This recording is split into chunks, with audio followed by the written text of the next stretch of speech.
Congratulations, you finally made it to 4 p.m. You know what that means. Happy hour. It's time to kick back, relax, and dive into the world of sports with the Young and Norvelle Show. Whether you're catching up on the latest scores, analyzing the big plays, or gearing up for tonight's games, we've got you covered. So grab a cold one, settle in, and let's talk sports. Here they are, Patrick Young and Terry Norvelle.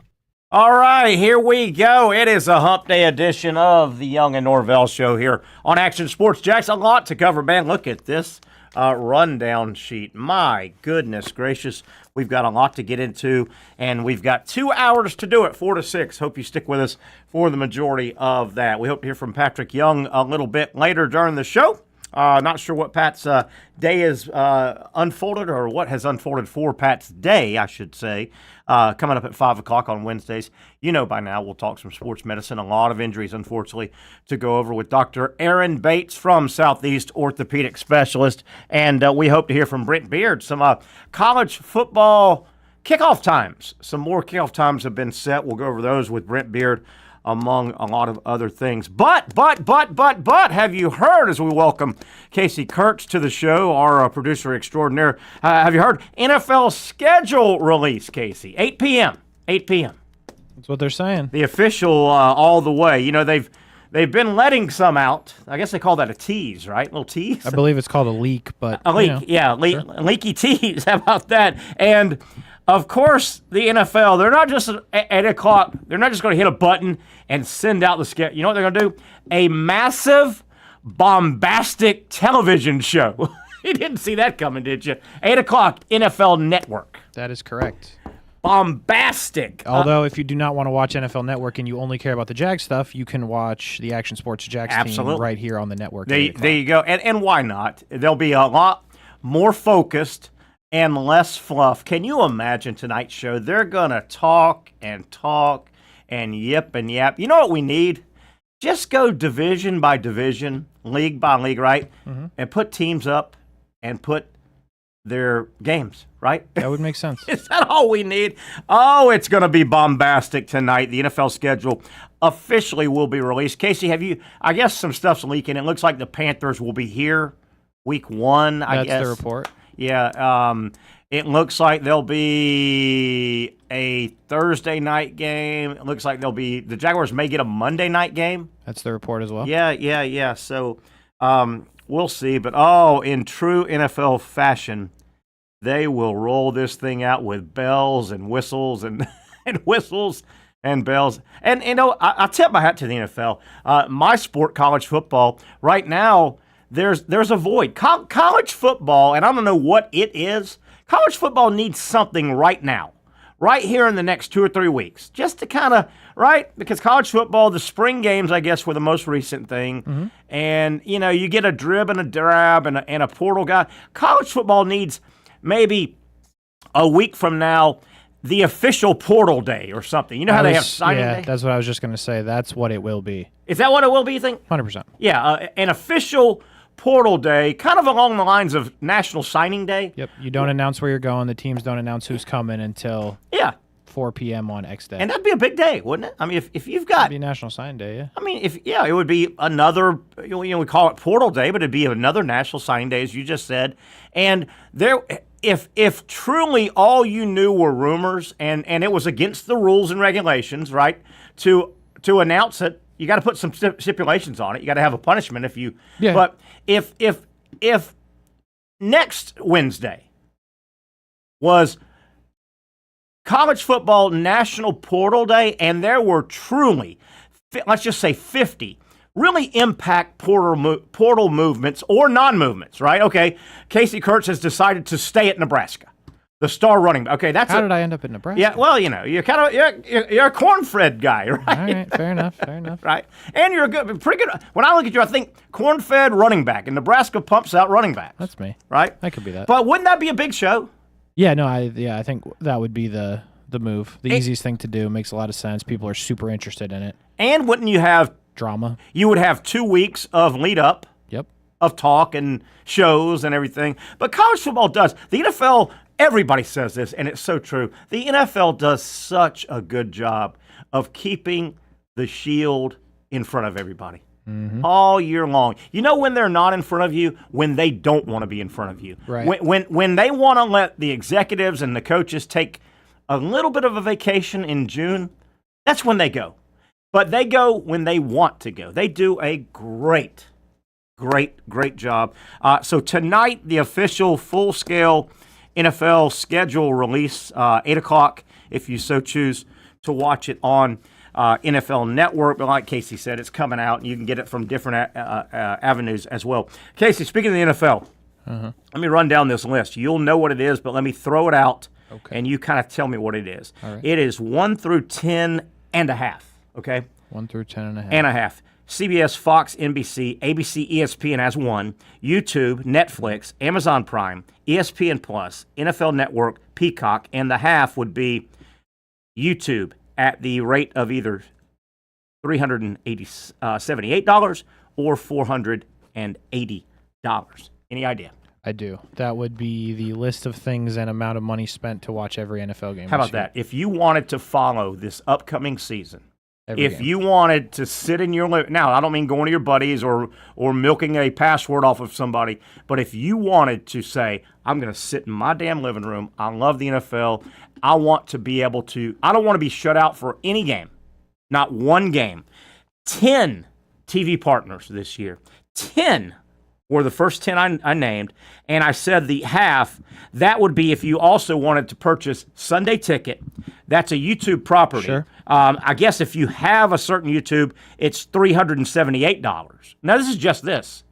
If you don't have it, you just want to buy it, $480. I don't know what the total price for the other 10 are, but how about that? If you wanted to sit in your living room and not miss one single game, you would need all that. Isn't that nuts? Yeah, it's unbelievable, to be honest. I mean, what a world. And they're really toting that one free YouTube game. I don't know if you've seen that. No, I haven't. What do you got? There is one game like that will be full length. I forget which one. It's like Chiefs and somebody. Okay. That's free on YouTube. Okay. So there is one game if you were so interested to watch for and free. YouTube, you can regular YouTube. get free. Just type it into the browser. You just sign up for YouTube. Yep. YouTube TV is the one that costs money. I got you. But yeah, there will be one for the first time ever, one free game. Now, is that like giving an addict a free hit of crack? I mean, what are they doing that for? To get you hooked? Yes. So it is week 1. It's the game in Brazil. Okay. Yeah. So they'll give you that game for free. I'd like to go to that game. Week 1. So, free on YouTube. I'd like to go to that game. I would not. Now, well, I stay away from the bad Brazil, but pretty girl Brazil I'd like to go to. Yeah, I'll stay here. Yeah. It's free on YouTube. I don't know. It's, I'll watch it. I got you. It is amazing, though. And I don't blame the NFL one bit. If they've got 10 entities that want, dude, most of all of these entities are paying their packages in the billions. Right. Billions. Billions. Why would you not? With a B. I don't want to say with a W blank out your product, but why not blank out your product, sure. right? Yeah. It sounds like an H, but it's a W. It's the word I'm trying to use right there. Why wouldn't you? Why wouldn't you? Mm-hmm. My goodness gracious, NFL. Also, NFL college. I think it's interesting, the two big programs that we follow, organizations and programs we follow here football-wise, the Jacksonville Jaguars and the Florida Gators. You realize they're both really saddling up to a wide receiver? And I know Travis Hunter we think is going to be a little bit of a duel, but between Travis Hunter and have you heard the scuttlebutt, just the talk out of Gainesville around this Dallas Wilson cat? Yeah, good stuff. I mean, there's more talk around, and I know Percy Harvin signed with Florida. That was kind of a late signing. So was this. And, yeah, this was as well. And Percy probably was more of a multi-position guy. Dallas Wilson is going to be a wide receiver. There's talk around Dallas Wilson that he might be generational. He might be step on campus and change your offense like Jeremiah Smith at Ohio State last year, like Julio Jones years ago at Alabama, like Amari Cooper years ago. Like Travis Hunter at Colorado. Isn't it interesting that Travis Hunter and Dallas Wilson, two wide receivers. I'm calling Travis more of a wide receiver right now. But two wide receivers that if they live up to their hype, I mean, this could change both offenses immensely. The word is this Dallas Wilson guy, Florida coaches think he might be just a guy you haven't seen around there. I mean, from day one. Spin off of that, Casey, not to be Debbie Downer or Nancy Negative here. What if the Travis Hunter thing doesn't work out? And when I say don't work out, he's not going to be a flop. We know that. But what happens? What if the two-position thing with Travis Hunter just doesn't work out?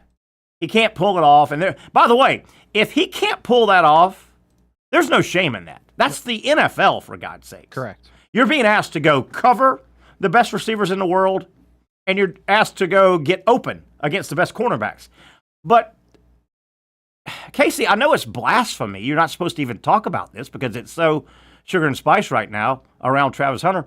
What if he turns out to not be able to pull the two-position thing off, and he's a good, solid, but not crazy great receiver or cornerback? What? I mean, what happens? What then? He's got, he has to be great at one of them. He really does. Yeah, I mean, if you can't do both, then I agree with you. There's no shame in that. I mean, you drafted him because you think you could, but if you can't, again. Yeah. But doesn't he have to be almost great at one, yes, or the Jaguars got hammered in the deal? Yeah, I mean, those are the two options, without a doubt. I mean, don't get me wrong, he doesn't have to be great week one. No. Well said. But at some point, I mean, yeah, if you're trading up to number 2, if you're giving up another first-round pick to get that guy, like, he's got to be great or you screwed up. Yeah. At just one thing. Yeah. Or good at both would be fantastic. And that's a little pressure. Let's say you get going, half the season goes by, and it's like, man, it's just too taxing. He's the 25 plays they're trying to get out of him, lining up against one of the top two receivers. He's winded. He looks a little heavy leg. It's just not working. Mm-hmm. If then he's all wide receiver, an 80-catch year is not going to do it. A 75, 70, 80-catch year, you go, we just gave up the farm for an 80-catch-a-year wide receiver. I mean, if you're talking about just strictly year one, I think you're fine. Okay, fair enough. But, I mean... Fair enough. A couple of years in, you go... Correct. Okay, this guy can't average... the two-position thing didn't work out, and he's averaged 78 catches a year for 3 years. I mean, listen, Brian Thomas Jr. last year was 87, 1,200, and 10. And I can't remember. Do you remember how many? He didn't play 100% of snaps. So, right? No. Yeah. I've said this. What are your thoughts on this in terms of a number breakdown? I would think to be considered a true two-position player, and if they pay him as a going into his first contract, rookie contract, if they pay him as a two-position guy, you almost got to get, I would say, 60 offensive snaps and at least 25 on defense. Anything less than, it couldn't be, I don't think it could be 60 and 12 and still call him a two-position guy. Agreed. Right? He's got to get at least about 25 on the other side. I think you're right about that. 80, it's about a third of what he does on offense. Yeah, 85 snaps. It's a lot of snaps. 85 snaps. And I'll tell you another thing that hasn't been talked about, and this is being whispered in the league. He's a marked man. I mean, yeah. He's going to be a marked man. The rest of the league, a lot of good athletes in that league. Mm-hmm. A lot of damn good athletes that in junior high school, they played both ways. In high school, they were the star both ways. College, they go one way. The NFL, they go one. A lot of guys are going, well, hell, it wasn't a thing when I was coming out. Sure. You know what I'm going to do? I'm going to cover his ass. He ain't catching a pass on me. Oh, yeah. I think there's going to be some of that. There's going to be a lot of that. I think there's going to be a lot of that. On both sides. I'm going to try to embarrass him when I'm running a route. You're damn right. Try to, make a play. You damn right. They wait till they get in the end zone after catching one on him.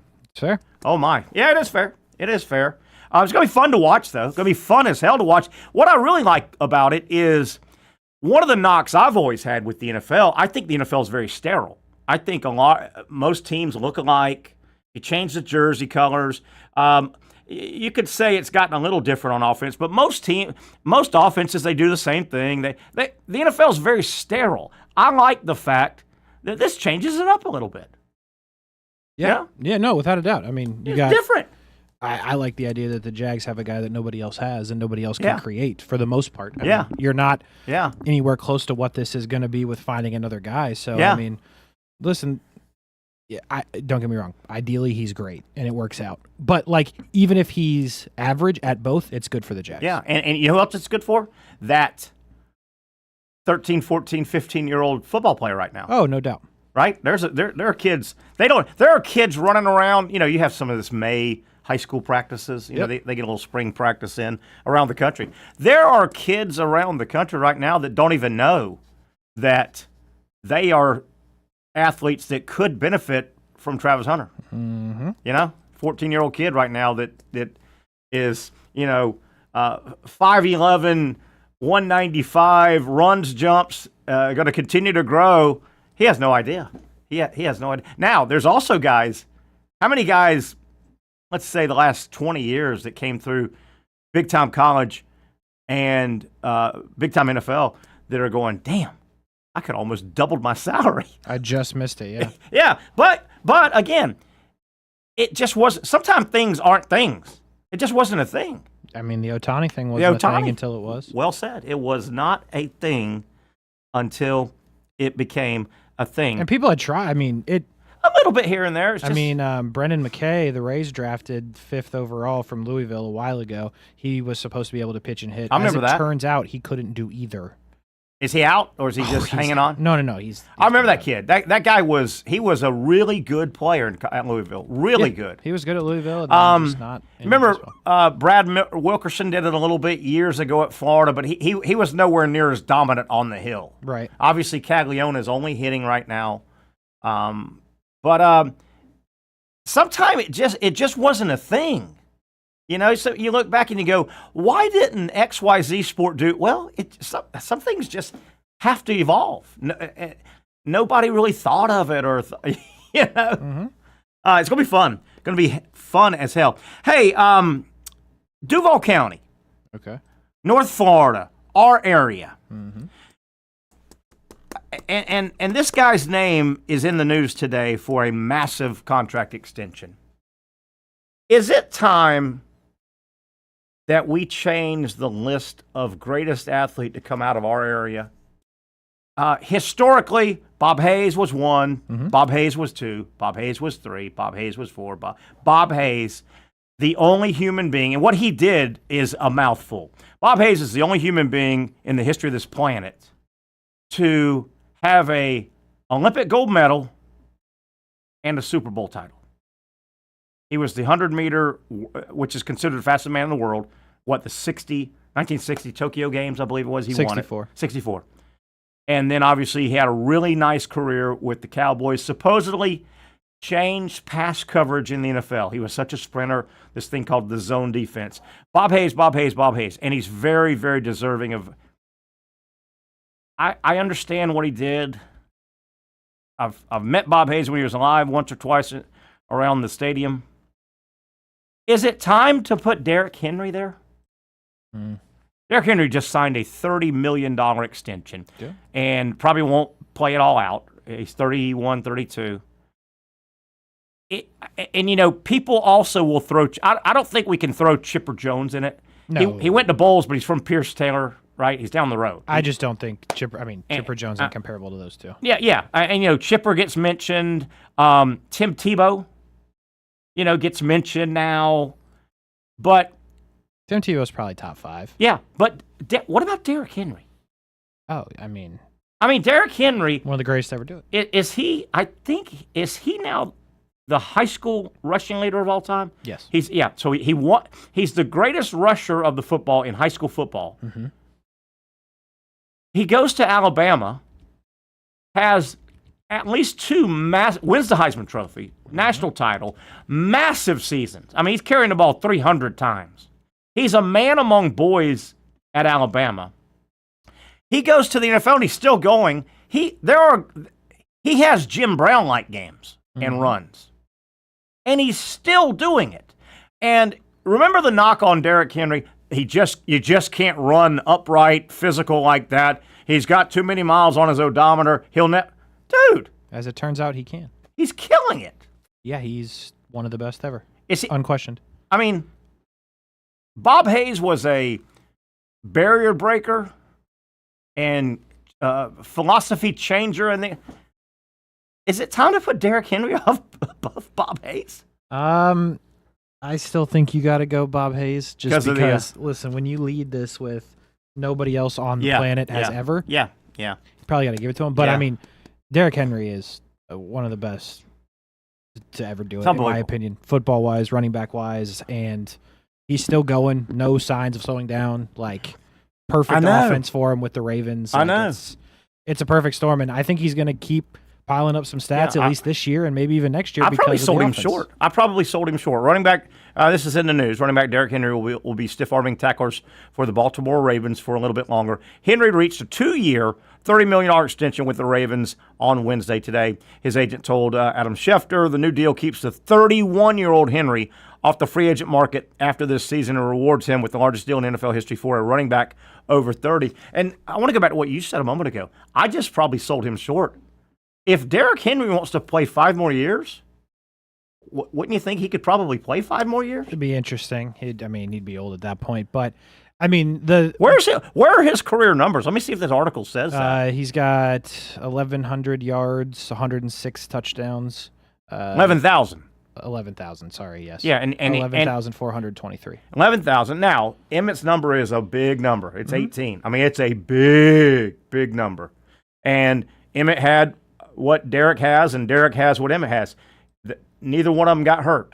Emmett missed very little time. Yep. He was durable at Florida, but Emmett's number's in the 18,000 range, right? 18,355. Yeah. What's interesting about that is Emmett played 226 games. Okay. Derrick Henry's at 136. Oh, 100 more games. 100 more games.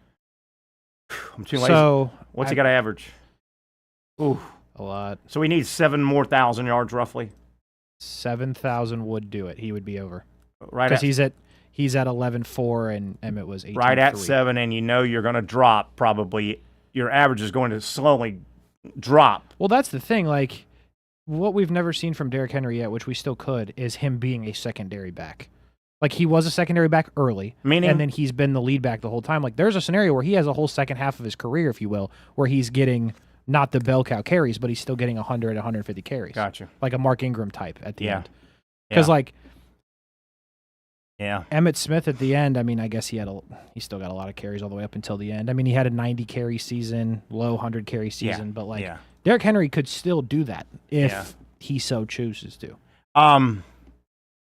Does Henry also get a little bit of a benefit? They play more games. Yes, they do. Yeah, they'll play at least one, maybe two.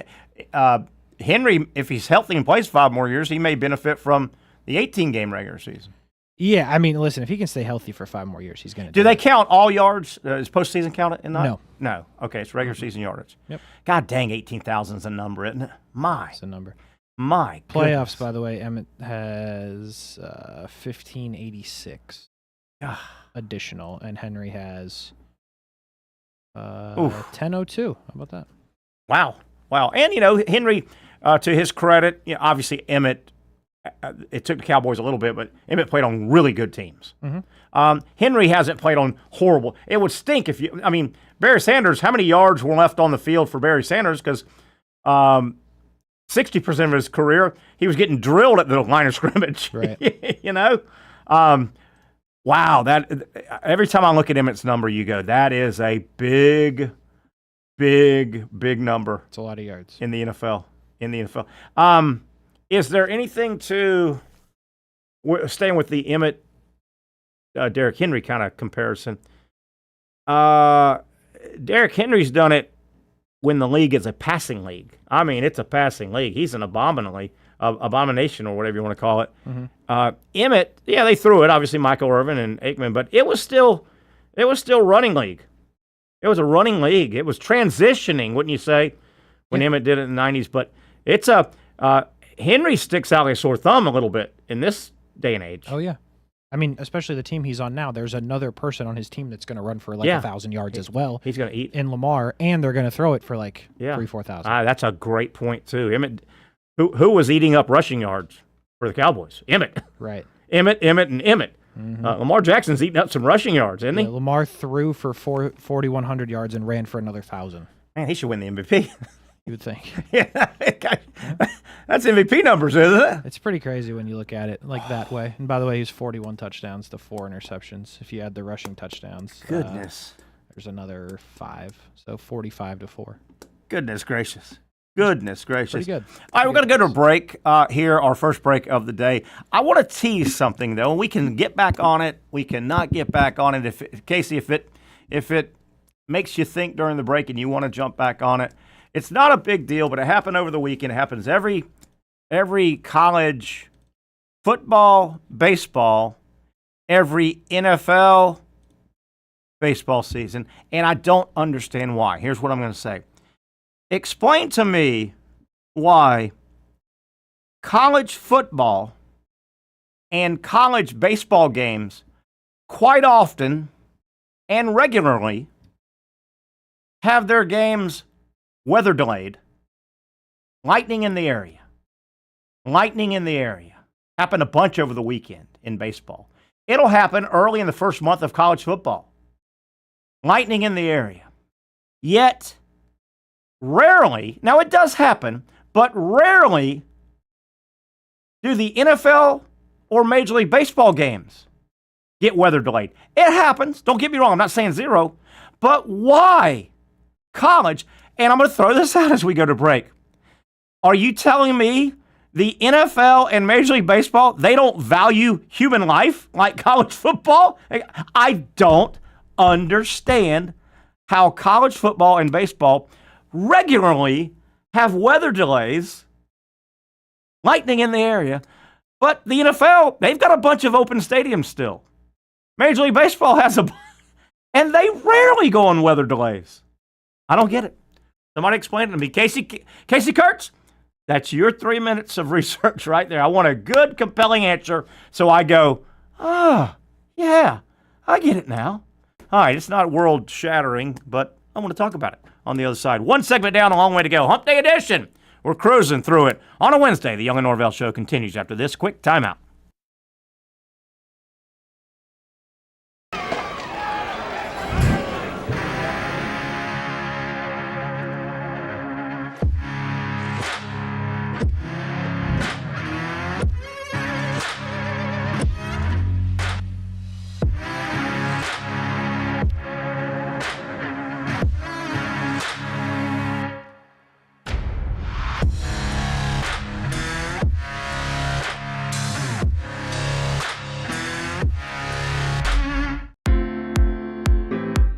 At Southeast Orthopedic Specialists, we know pain and injuries can stop you from doing what you love.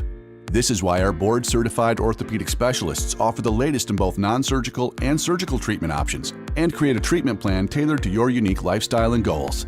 So, whether it is a sports injury or that nagging pain that's keeping you from doing what you love, our team has the right treatment for you. For more information or to schedule an appointment online, visit our website.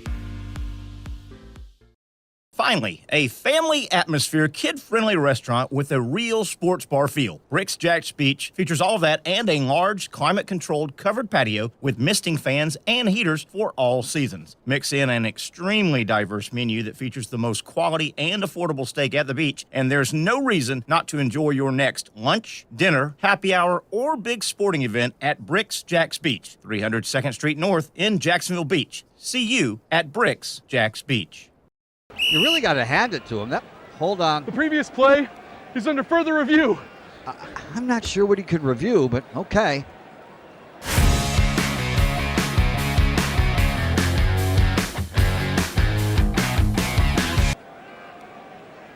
Sure has been a while.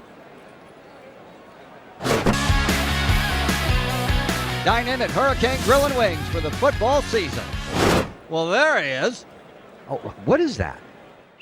The Action Sports Jax 24/7 network is streaming. I'm Stuart Weber, and I'm here to teach you a nice 3-step process on how you can watch all your favorite programming from the Brent and Austin Show every weekday 10 a.m. to 1 p.m. or the Cup Date with me. It's fantastic. We talk NASCAR. It's a great time. Wednesdays at 1 o'clock. All right, first step, easy. Download the Action News Jax app. You probably already have it downloaded on your phone, so you might already have that one taken care of. Step 2, see that stack of pancakes up there? You click that stack of pancakes, and it's going to bring down step number 3, which is a full screen of all the different streams that you can click on, including the Action Sports Jax 24/7 stream. You click that, the video's rocking and rolling on your mobile device. You're watching all the shows you want to, and you're having a good time. You can also do it on your smart TV with the Action News Jax Now app. I do it on my Samsung TV at home. It's a great way to watch it on a nice, large screen for all the content. That's the Action Sports Jax 24/7 network. Hope you can find it. You trust CGC to make your water great, and now you can trust CGC with your plumbing needs as well. Fast, convenient scheduling, licensed and insured. A quick call away at 904-552-1242. You never know when you're going to have an issue with a shower, toilet, or maybe it's a sink that sometimes is easy to fix. All right, let's be honest. I'm not fixing anything. I'm totally staging this because when I have a plumbing problem, I call CGC Water Treatment and Plumbing. Trained professionals, transparent pricing, customer satisfaction. Small problem or even a bigger issue. Maybe you need a new tankless water heater or something a bit more intricate. The experts with 25 years of experience at CGC Water Treatment and Plumbing can do it all. Call 904-552-1242 or visit cgcwater.com. That's 904-552-1242 or cgcwater.com. CGC Water Treatment and Plumbing, an authorized independent Connecticut dealer. Florida license number CFC 143-2579. Okay, as we look at that ferocious-looking Gator welcoming us back to the Young and Norvelle Show. Terry Norvelle here. Hope to hear from Patrick Young in a little bit. Brent Beaird, we think's coming up. And, of course, Dr. Aaron Bates around 5 o'clock. Casey, before we get to the homework I gave you during the break, some Major League Baseball news and notes. Final from today, we had a couple of we've got a couple day games, and some of them are makeup games. We had a couple rainouts. Philadelphia. Final, the Phillies have beaten the Cardinals 2-1. That snaps the 9-game Oh, that's right. A lot of winning wins for the streak. Cardinals. Yeah, the Cardinals, they've had their winning streak snapped at 9, I believe it is. Good. I can go back and check that. But speaking of winning streaks, earlier today, and I think this is also because of a rainout on Monday, the Minnesota Twins final. 6-3 winners today over Baltimore. That takes their streak to 9, right? Yeah, that's right. And, by the way, top of the third, game 2, Minnesota leads 3-0 over Baltimore. Holy cow. Wow. These guys might never lose again. They're never going to lose again. And the odd thing is, let me go back to Major League Baseball. So, I looked it up this morning. The Twins are now on a 9-game winning streak, and they lead in game 10 as it's in, the third inning we said. Third inning, yep. But, how about this? Let me look it up and make sure. The Twins... Yes, 9-game winning streak, counting today's earlier win, and that gets them to 22-20. They're 2 games over 500. They've won 9 in a row, and they're sitting 4th in their division ahead of the lowly White Sox. Good thing they cranked out those wins or it'd be over. It would be over. Also, it looks like during this 9-game winning streak, they've already beat the Orioles 3 times. Really? So after today's win, 4 of the 9 wins are against the Orioles. And the Orioles are sitting on 15 wins, 15-25. And the Orioles are like, and now they're losing again. The Orioles are like, please, can we play anybody else but the Twins? Hey, Braves are at 500. Took them 42 games, but they're at the 500 mark. Hopefully they can win tonight and go over. Still sitting 6.5 behind. The damn Mets just don't want to lose. They've won 3 in a row, 6 of their last 10. Mets are good. Phillies are good. Yeah, that's the damn National League is tough, man. It is really tough. The West is ridiculous. And I bring that up because every time you talk to a Brave fan, a true Brave, well, you know what? The last World Series season, what was the deal? They weren't over 500 until July or something. Mm-hmm. And I get that, and that's a hell of a stat. But I don't think you can count on that. I don't know if I totally remember that season, but I don't think the National League was as loaded as it is this year. No, that would have been pre-Dodgers. Pre-crazy Dodgers. They were still good. But you got, in terms of, it looks like really good teams that can make a run. The Mets and the Phillies, of course, in the Braves division. The Cubs, you got to start saying, okay, they're 25-18. Cubs are good. The Cardinals are 3 over 500. After winning 10 in a row. Yeah, probably those two. Cardinals, But then the West, Dodgers, Padres, Giants, Diamondbacks, when they get in, they cause trouble every year.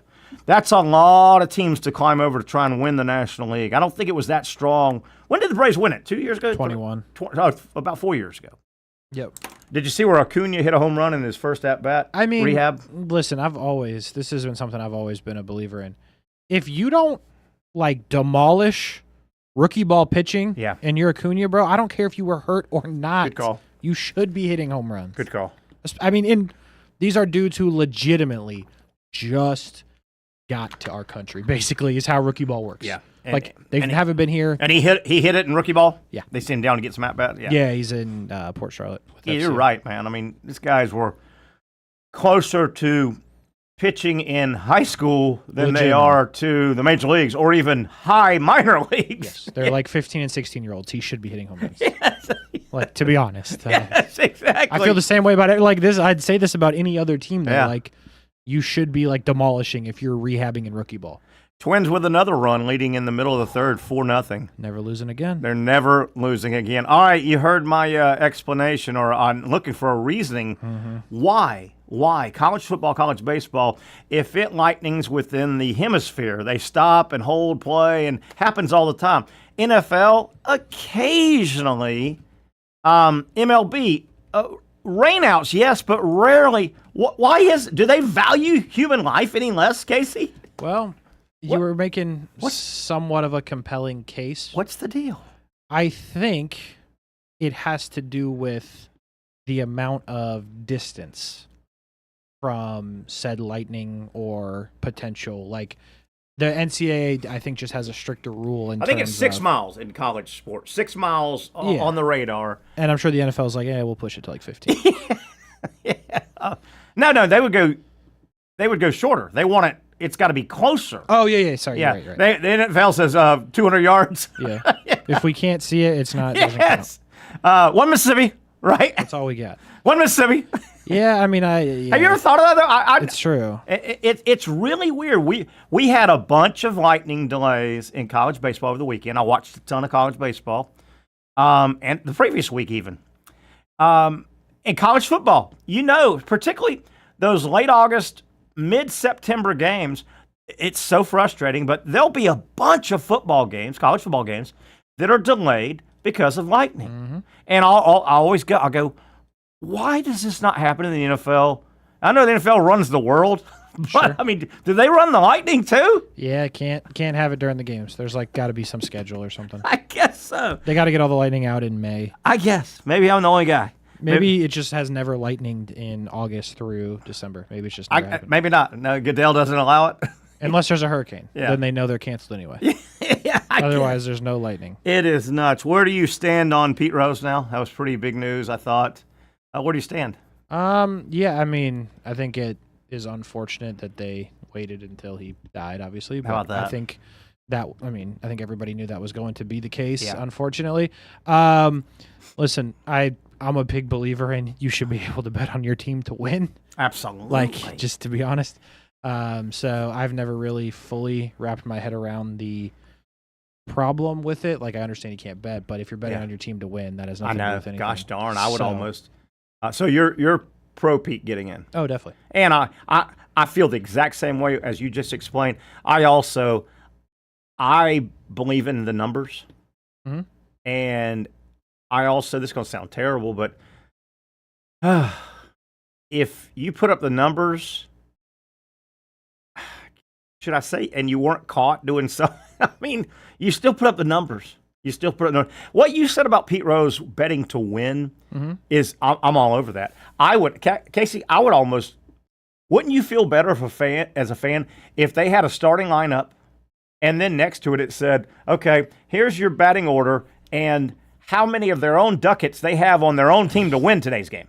Yeah, I mean, that would be interesting. That would make me feel, wouldn't that make you feel good? I mean, I would be like, hey, these boys are trying. Yes! Huh? Wouldn't you love to know, hey, Joe Smith, the starting pitcher today for the Braves, He put 10 grand on himself and his team. He's going to play his ass off. He bet 10 grand to strike out 8 people. I'd be like, okay. Yes. He's trying? Yes. Yeah. Yes. Certainly Pete's got to get in. And certainly when he passed away, a year ago or whatever it was, you hit it too. You knew this was going to happen. This is the easiest way to get him in. What is the word posthumously?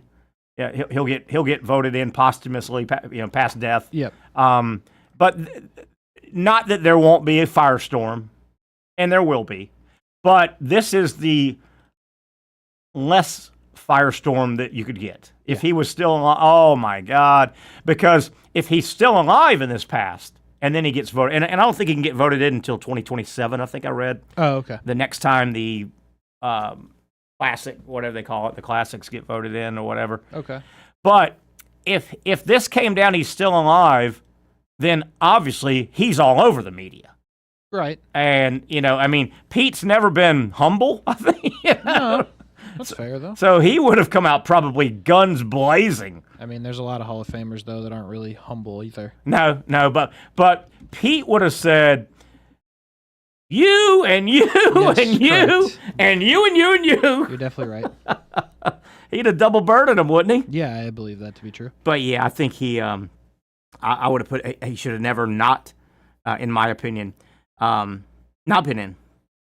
He's the hit leader in Major League Baseball. Yeah, that's the thing too. Like whenever it's, you said 27, so whenever that vote takes place or whatever, like there should be no like, and you know how they and do how things they will with the writers and how they vote, but like Yep. there should be no, you shouldn't be allowed to vote no because of the betting thing. Yes, in my opinion, because like we've apparently now moved past the betting thing.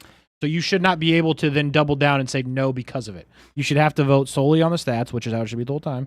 And the stats would say that he is, without question, a 100%er if you take the other stuff out. And there is a percentage, right? You got to get 70% of the vote or whatever. It won't be a slam dunk. There'll be a bunch of those blankety blank sports writers, baseball writers. Which is stupid. Yes, and you are nailing it, Casey. There'll be a much bigger negative number voting against than most people would expect. And you also nailed it. If you are just truly voting, now that he's been accepted in and can be voted on, how would he not be 100%? Correct. But no, I would guess there'll be 20% no. He will he'll get in on the first ballot, I think. But I think it will be a bigger number than not you and I, but I think it'll be a bigger. Some people go, damn, he got in by only 20%. He could have, if 21% went the other way, there'll be those smug. And I'm with you, man.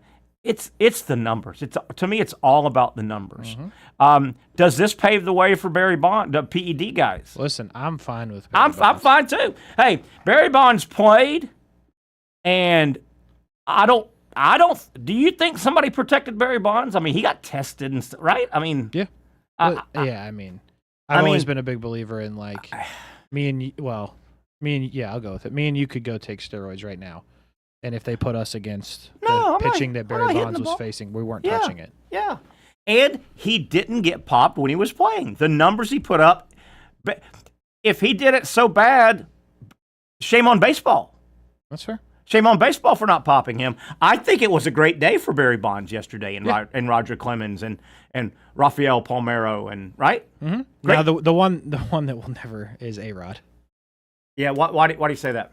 Because he got popped. Well, the year suspension. He took it. Like I don't think A-Rod's ever coming back from that. Although you could almost make the argument that A-Rod is the most talented baseball player to ever play. His numbers are ungodly. Do you realize A-Rod's like 5th home run all time? Mm-hmm. And he missed lots of time. A-Rod's numbers are ungodly. Yep. I take a good hard look about once a year. And again, let me say it again. A-Rod is like 5th or 6th all-time home runs. He's over 600 home runs, I think. He's 696. Are you kidding me? No. Yeah, he's got 700 freaking home runs. He was 4 away. And he missed, again, the whole season because he was suspended. But, he had a lot of years. Like, he was hurt a ton. Yes, he was. there are no he played 162 games, and the last time was 2005. I'm telling you, I don't know why I always get stunned. He's got 700 home runs. Yeah. And I'm trying to think off the top of my head, other than Ernie Banks. Keep in mind, A-Rod took one for the team and played third base with the Yankees. Correct. He was a shortstop. He was a good shortstop. Shortstops / Ernie Banks are not supposed to hit 500 home runs. You're a shortstop. You're a middle infielder. Mm-hmm. He hit 700 home runs. 96. Willie Mays hit 660, for God's sake. Yeah. Willie Mays! Yeah, no, A-Rod, listen, I think you can make the argument he's the most talented player to ever play. Ever. And, there are some decisions there that he made that he's owned up to. I don't, if you feel some type of way about someone owning up to their mistakes, then that's one thing. But I've always been a fan of A-Rod, I'm biased in that route for sure, but he'll never get in. You also make the interesting point. If A-Rod was a weightlifter and he got caught with steroids, I go, okay, that probably skewed. Okay, if I'm assuming the rest of the field didn't do it, so okay. Taking steroids, and I know, it makes him come back from injury. Taking steroids and hitting a baseball aren't really related. They are not. Putting a round bat on a round ball, I don't think the injection or the pill or whatever it is, I don't know. Yeah, I've always been a believer in that. I don't know. Any random person could, to your weightlifter example, you could go get me a weightlifter, you could give him steroids, and then throw him out there against like Pedro Martinez, Kurt Schilling, and those type of guys. You're not hitting it. Yeah. Point blank. Yeah. You're not hitting it. Yeah. So and the other pro Barry Bonds argument, same with A-Rod, they weren't hitting home runs that scraped the top of the fence as it went over. Bonds was hitting him into the cove. Yes, significantly. You're so right though. Alex Rodriguez, he didn't handle the media real well when he was playing. He wasn't fuzzy, nor was Bonds, right? If A-Rod was a little more fuzzy, and he's gotten warm and fuzzy on TV, hasn't he? Wouldn't you agree? He's damn good on TV, by the way. Yeah, I like him a lot. Yeah, he's damn good. But he's never been accused of being warm and fuzzy. No, and the other problem with that is you had Jeter right next to him the whole time, who never said the wrong thing ever, still hasn't. Yeah, no, never. And people people wanted A-Rod to be Jeter, and A-Rod just wasn't Jeter. Yeah, boy, that's a great point. And to be honest, A-Rod was Jeter's my favorite player of all time. A-Rod was significantly better than Derek Jeter. Alex Rodriguez, I don't care what Yankee fan walks in this room and argues you and I, was nowhere near the player of Derek Jeter was nowhere near the player of A-Rod. He really was. Derek Jeter, a real good player, really good clutch gene player too. But no, and you're right, man. I don't think Derek Jeter, when he had hair, there was ever a hair out of place. Correct. I don't. By the way, I don't think Derek Jeter ever took the pinstripes off when he was playing. I think he slept in the pinstripes. I think he rode the subway to the game. Right? Yeah, it feels like it. He was just Derek Jeter. Yeah. He was just. Gosh, unless I'm missing something, did Jeter have a hint of any controversy at all? He was just nope. Other than dating too many supermodels at one time. Correct, but it never got out of hand. You knew that there was a thing there, and it got made fun of at times. Yes. But me and Brent, for some reason, were talking about this on the show yesterday. Right. We were talking about people on good runs, and Derek Jeter, the run he had as a player, but also that part of his life. There's a lot that's been made of it, but the reality is, as Brent has said multiple times, he never got caught on the back pages doing something goofy with a woman. You know what I mean? And you know what? Word is the women knew the deal. Right. They knew. Hey, they knew they were renting, not buying. Exactly. Right. And then there are some urban legend stories about him and his women. Mm-hmm. You heard the story, and it's been shot down, but supposedly the gift basket. Yeah. Oh yeah. Heard about the gift basket. Leave the gift basket on the nightstand. Here, honey. Here's my Uber guy. His number. Here's here's a unopened toothbrush. Some what you gotta do. Some lady speed stick for you to get out of here. Right. Yeah. But my God, and I mean, beloved in this little place called New York City. Oh yeah. beloved. And then, that was a hell of a and good for A-Rod. And he made a lot of money in New York. He got rings in New York. That was a hell of a lot to bite off. He knew what he was walking. He knew he was walking into a pit. A-Rod knew he was walking into a snake pit there. Oh yeah. And guess who was the fall guy if the Yankees didn't play good? Oh, it was A-Rod. Yeah. A-Rod. A-Rod. His numbers, man. I'm telling you, if you're a baseball fan, you know this. But if you don't, or if you've never done it, go look at Alex Rodriguez, his career numbers, and put Aaron and Ruth and put them all next to him. Mm-hmm. He has some unbelievable numbers. I was out yesterday with the colonoscopy. By the way, went well. Yeah, as well as the colonoscopy can go. That's fair. Yeah. One polyp, and Doc said he got rid of that. Polyp? Yeah, they look for polyps. POLYNP, something like that. It's funny spelling. Polyps are little little growths that could turn cancerous. That's kind of what they look for. Polyps. Okay. And Doc said they went ahead and got rid of that. And I should have brought my pictures into my colon. You absolutely, under no circumstances, should have done that. I should have brought my colon. I got a great colon, man. No, I don't think anybody was trying to see your pictures. No. Hey, second time in a row this week. Maybe Pat was. Second day in a row since I've been on the show. We start talking about my colon and Patrick Young pops up. That's exactly how it just happened, by the way. PY, I got a good colon, my man. Good colon. As you're eating. Leaving. As you're eating. Hey, it's been real, Young and Norvelle. This is now the Norvelle show. And his colon? The colon and Norvelle show. Yeah. Hey man, I want to apologize to everybody. I was planning on doing the show yesterday, and I got done. They woke me up in recovery, and Doc came in, went over my little results and all, and my pictures of my colon, and he says, "All right, so what's the rest of the day?" I said, "Yeah, I got my nephew taking me home. I'm gonna mess around, do my show." He goes, "No. I want you just to go home and do nothing."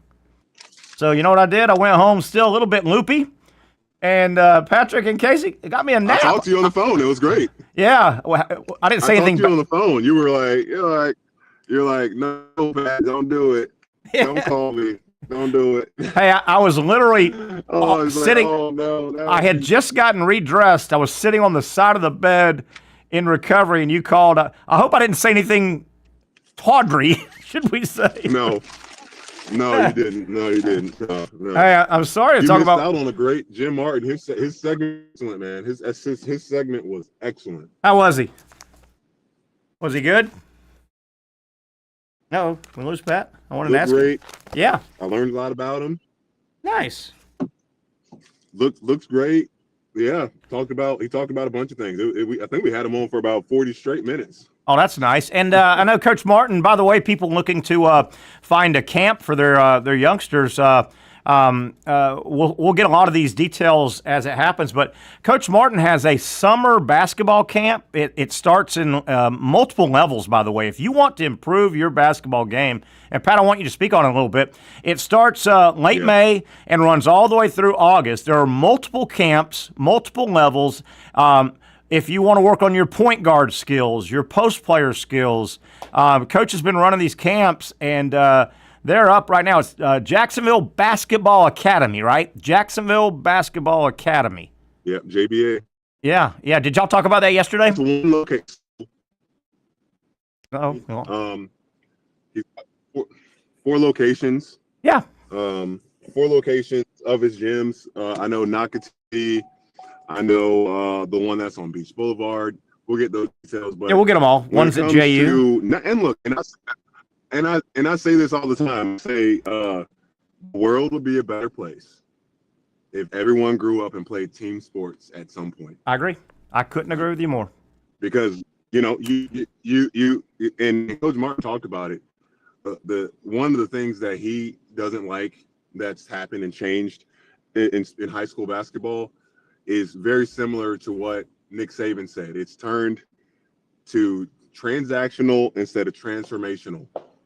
For them, it's basketball was designed to be a team sport, right? And it has become so individualized. All right, I got to make sure I go to the best place for my son or daughter to make sure that they're going to get an opportunity to go to college and yes, but also you need to, as parents, be an extension of the coach. Don't try to be the coach unless like you have been that for your son or daughter.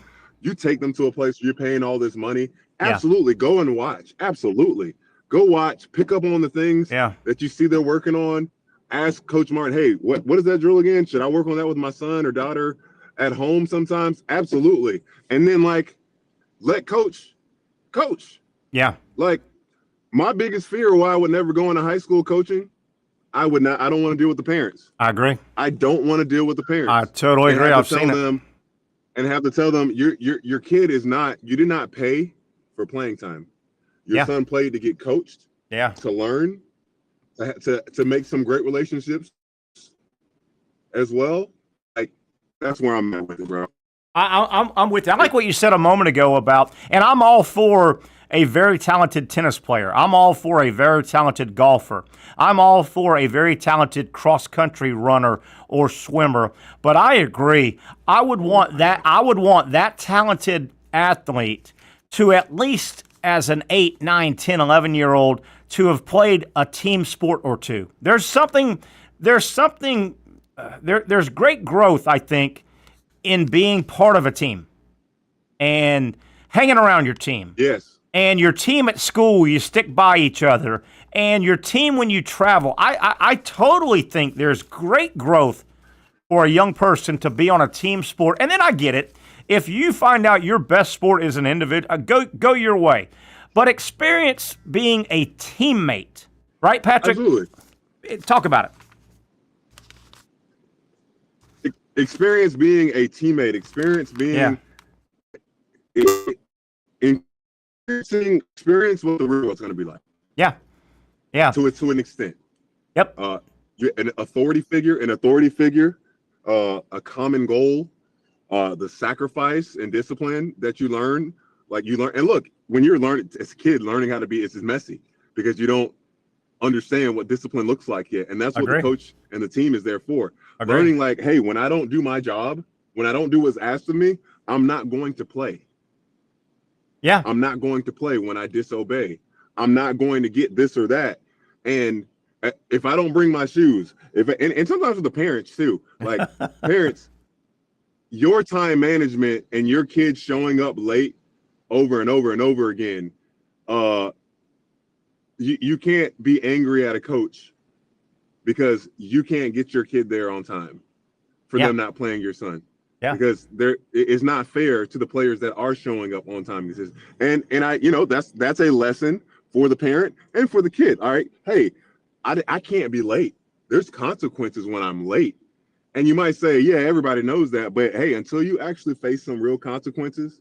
Yep. And excuse my language here. Quoting from the great Bobby Knight.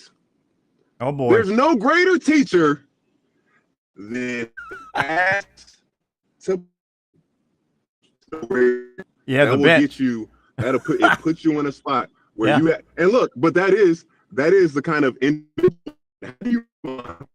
We'll lose you a little bit, Pat. When you say, "Hey, you're not doing this," people keep texting me. I'm too popular. That's what it is. That's what it is. Pat, I'll go back to the team aspect. I can't think way back 100 years ago when I was in junior high school playing baseball and team sports. But I can vividly remember high school and I remember college. I can remember those two levels of playing team sports, baseball in particular for me. And one of the great thrills that would happen every year, somebody on my team that wasn't a starter, didn't play very much, would get in the game. And when that guy would get a hit or make a play in the field, didn't play much, guy might have had 10, 12 at-bats, the whole team would erupt. It was so awesome. Oh, yeah. You probably had that with guys, and I don't want to say the word bench warmer, but a bench warmer that showed up to practice, that was a good guy, he knew he wasn't talented, but just to wear that jersey on game day, and he got in the game, and he made a basket in your case, or got a hit. It was awesome. Look, let's use a practical example here. The kid's name for Florida that he actually got in and scored a basket in the NCAA tournament. This year, yeah. Coach does not put you in the game if he doesn't feel as though you deserve this time. Yes. Like, yes, you're not more talented than our starting guys. But like, the game is over, it's in hand. I can trust you that you're not gonna embarrass the program. Yep. Do something crazy. And you've done all the right things to earn that.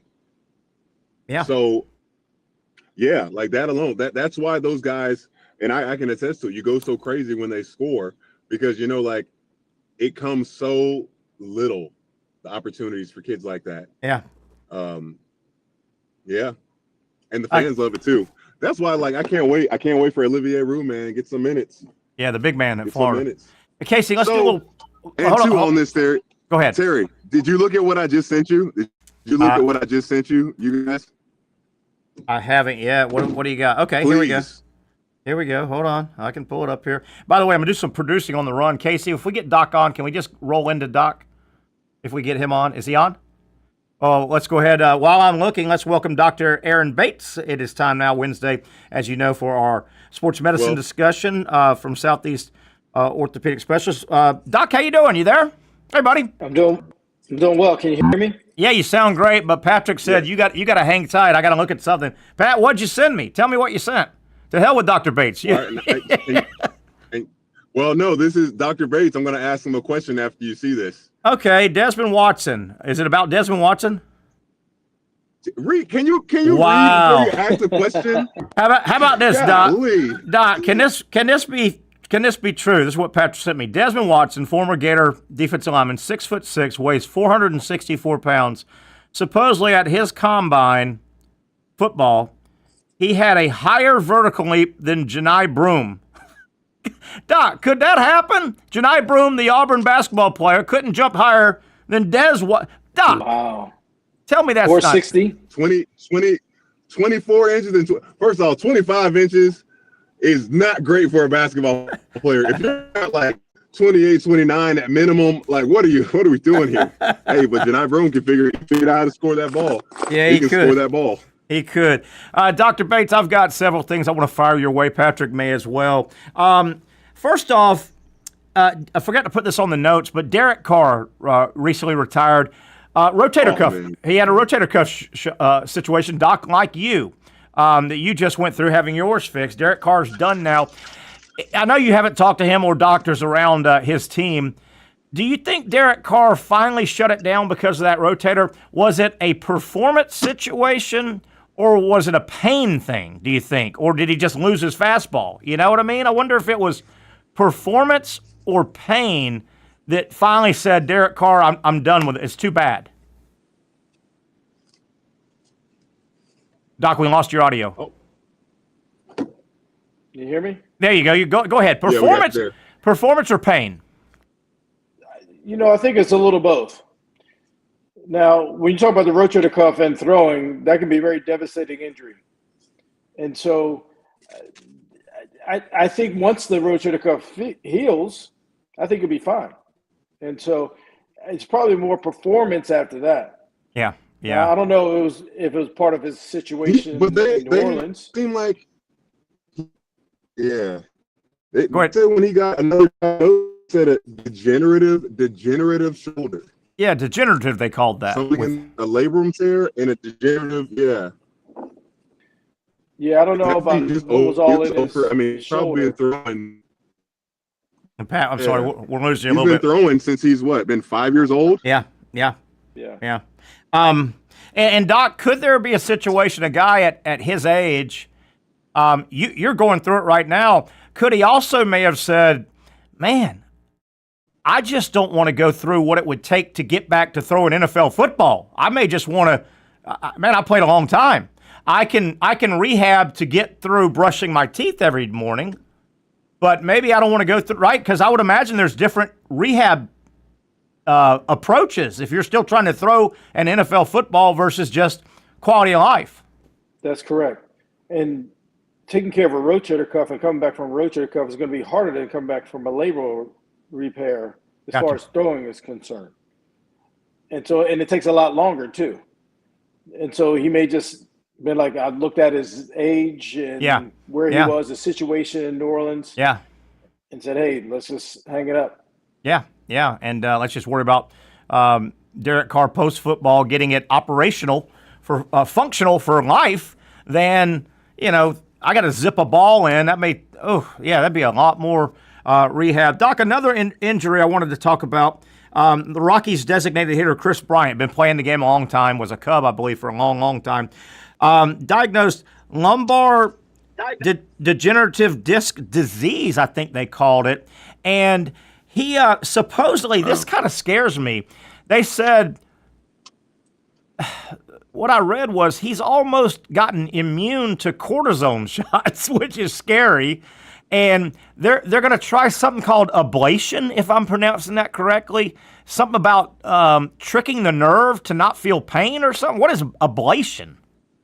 Yeah, it's actually called radiofrequency ablation. Okay. Or thermal ablation. Basically, you're kind of burning the nerve. It's not a motor nerve. It's more of a sensory or pain nerve.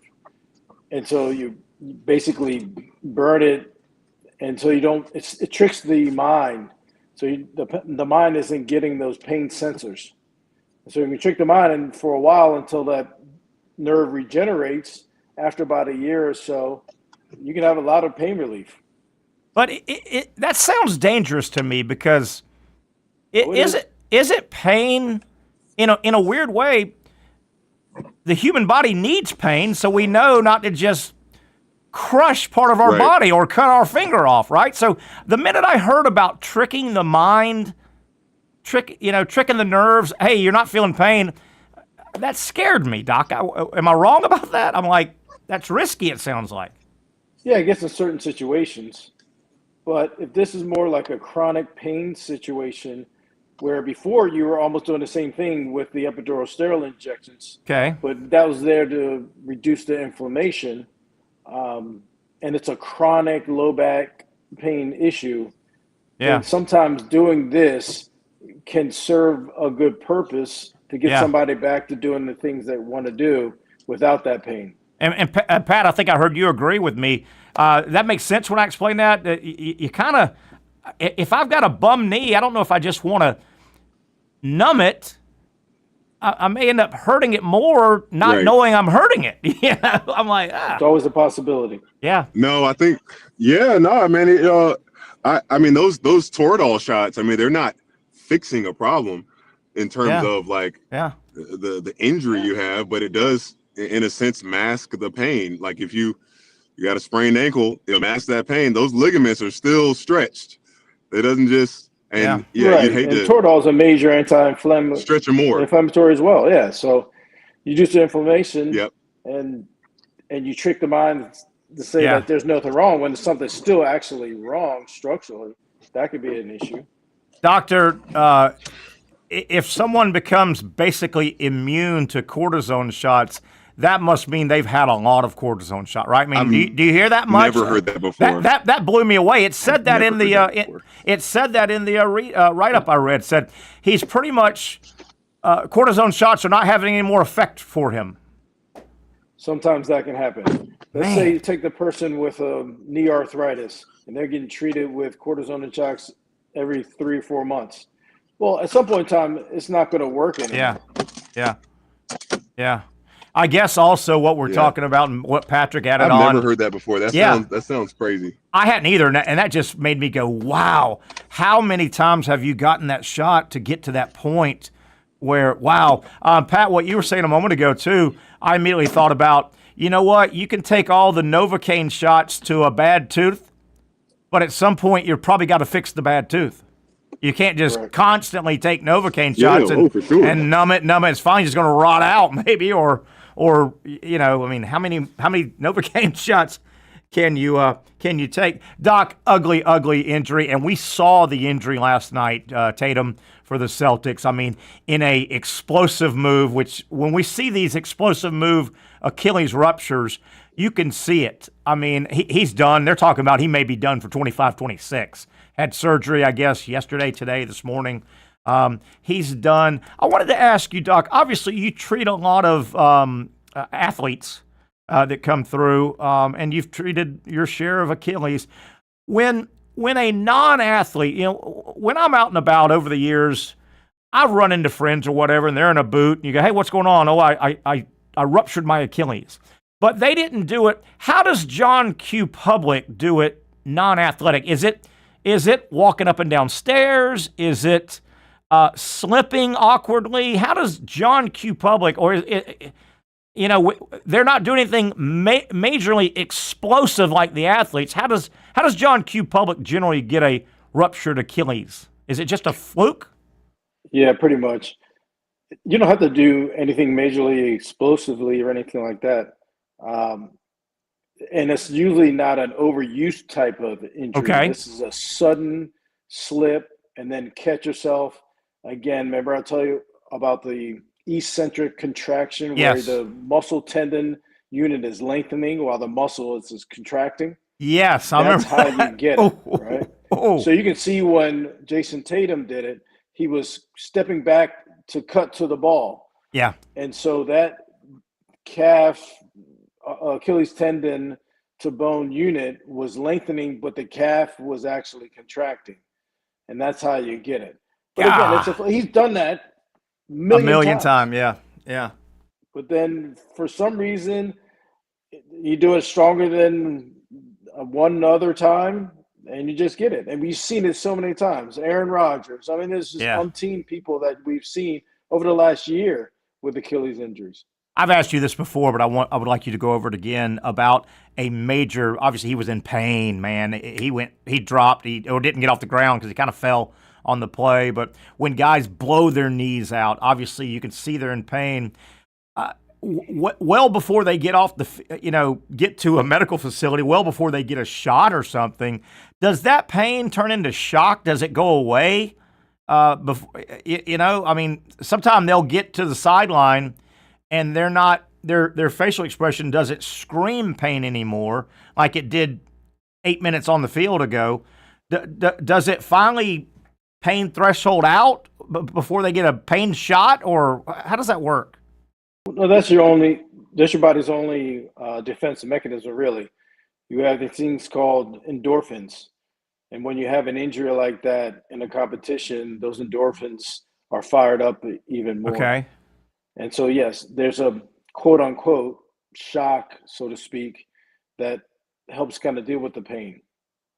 Yeah, I see these guys. I go, man, that must hurt. If you just ruptured your Achilles, it's got to hurt. But then it appears that the pain kind of goes away for them, and that makes a lot of sense. A couple more questions and answers from Dr. Aaron Bates from Southeast Orthopedic Specialists, our good friends who sponsor our Wednesday sports medicine discussion, and it really adds to our show. We certainly appreciate it. Mike Trout coming back from a bone bruise. I just wanted to ask about bone bruises in general. Bone bruise, it sounds like obviously some type of blunt bruise is kind of blunt trauma, right? That's what causes a bruise. Is that the only way a bone bruise comes about? I was wondering, do you have to have blunt trauma, or can it be cause bone-on-bone friction? Is it always blunt trauma that starts a bone bruise? Yeah, it's typically blunt trauma, but it doesn't have to be coming outside the body as the source of the blunt trauma. It can be within the joint space itself.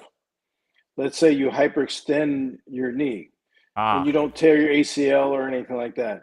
Well, the knee is made up of the end of the femur bone and the top of the tibia bone. So the two front parts of those bones connect, and just the blunt force of the bones hitting each other, that causes the bone bruise. And that's just an example. That's not a baseball hitting you on the outside. That's not running into the wall. That's not getting a hit from a helmet. That's your own. Yeah, but you can have those as well. Yeah, I was thinking when Trout's back in the news, bone bruise, I was thinking there's got to be other ways than just blunt trauma outside. Yeah, I didn't think about the inside blunt trauma. Yeah, that's interesting that they can, Bam. Bam. Doc, one other just thought I wanted you to get to, and we're going back to our favorite sport that none of us play, pickleball, that's taken over the world. I heard, and this is more of I think pickleball's so new that it'll work its way out. I heard one of the issues with pickleball players is many of your pickleball players just wear a standard running tennis shoe. And a running tennis shoe is more designed just for going straight ahead. It's designed, it's a running shoe, and it's got a little bit taller, maybe cushiony. And pickleball players, some of them are being told, hey, man, you might want to get a more pickleball-friendly shoe because you're changing a million directions. And a running shoe is not a change. It does kind of make sense. A running shoe is designed to go straight ahead. It's not cutting left and right and back and forward. I know this is getting on you. You probably haven't thought about that, but makes sense though, doesn't it? That you might want a shoe, I don't know, more flat that goes left, right, front, back than just straight. Yeah, I mean, definitely want a shoe like you would play tennis in. Yeah. Right? It's the similar type movements. But the reality is most people that typically go out and play pickleball aren't those types of folks that are actually playing tennis. Some are. Yeah. But some are just not that athletic, and they're not.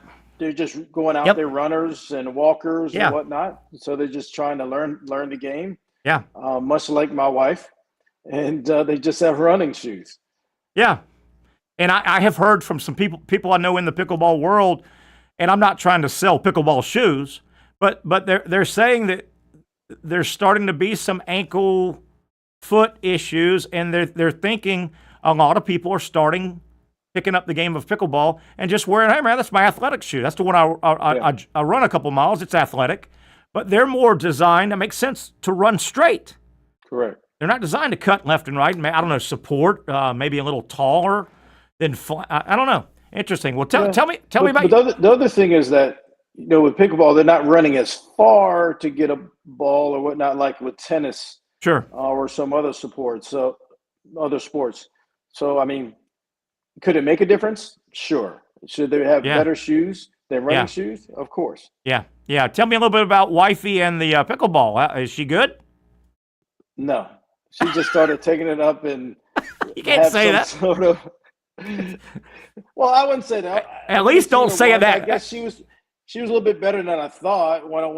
She has an instructor with 3 of her friends, and they go out once a week and whatnot. They just started doing it the last couple of months. Doc, you said no awfully quick. You got to delay that no a little bit. Now, I guess you can say, well, I'm recuperating, but has she drug you on the pickleball court yet or no? Not yet, no. You thinking about it, or is it you a little too tough for that game? Well, I thought I was too tough, and then COVID came around. Yeah. I went out, and somebody was trying to teach me how to play, and I got my butt beat by all these older women. Really? They had you. And I took my butt home. They had you playing Army. You know what Army pickleball is, right?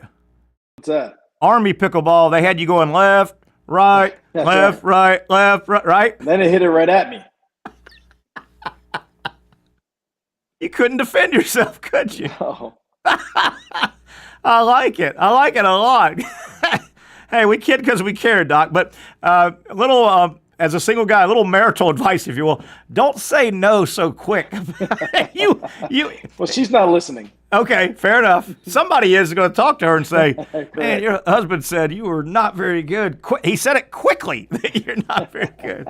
All right, Doc, good stuff as always, man. We learn every time we talk on Wednesdays. Enjoy it. Hopefully you're not sleeping on the couch tonight. And hopefully you got some dinner when you get home or go to the kitchen. That's right. So, all right, buddy, we'll do it again next week. We appreciate you. Yep, my pleasure. See you next week. That's our buddy, Dr. Aaron Bates. Remember, everything they can do for you if you are in need of orthopedic care or somebody you know, family member, friend, they just don't know where to turn. Go to the best. Go straight to the best. Don't sit at an emergency room for hours, days on end. se-ortho.com. Go to their website, Southeast Orthopedic Specialists, se-ortho.com. They will direct you to no appointment necessary. If you've got immediate trauma, you need to get it seen. Go to their appointment.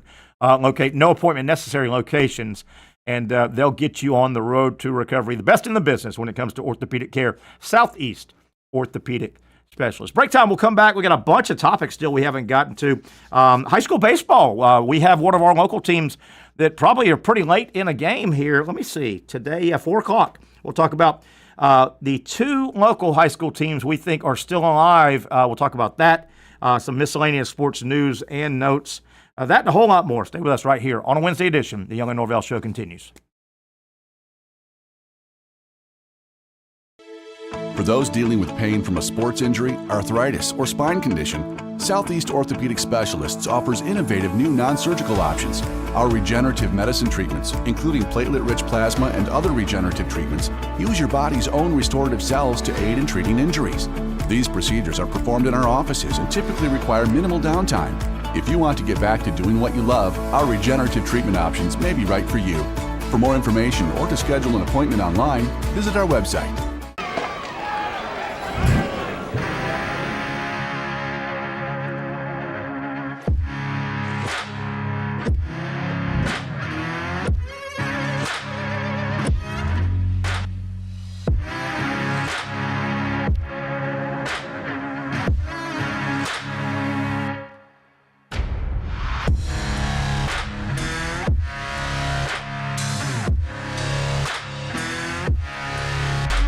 Finally, a family atmosphere, kid-friendly restaurant with a real sports bar feel. Bricks Jack's Beach features all of that and a large, climate-controlled covered patio with misting fans and heaters for all seasons. Mix in an extremely diverse menu that features the most quality and affordable steak at the beach, and there's no reason not to enjoy your next lunch, dinner, happy hour, or big sporting event at Bricks Jack's Beach, 300 2nd Street North in Jacksonville Beach. See you at Bricks Jack's Beach.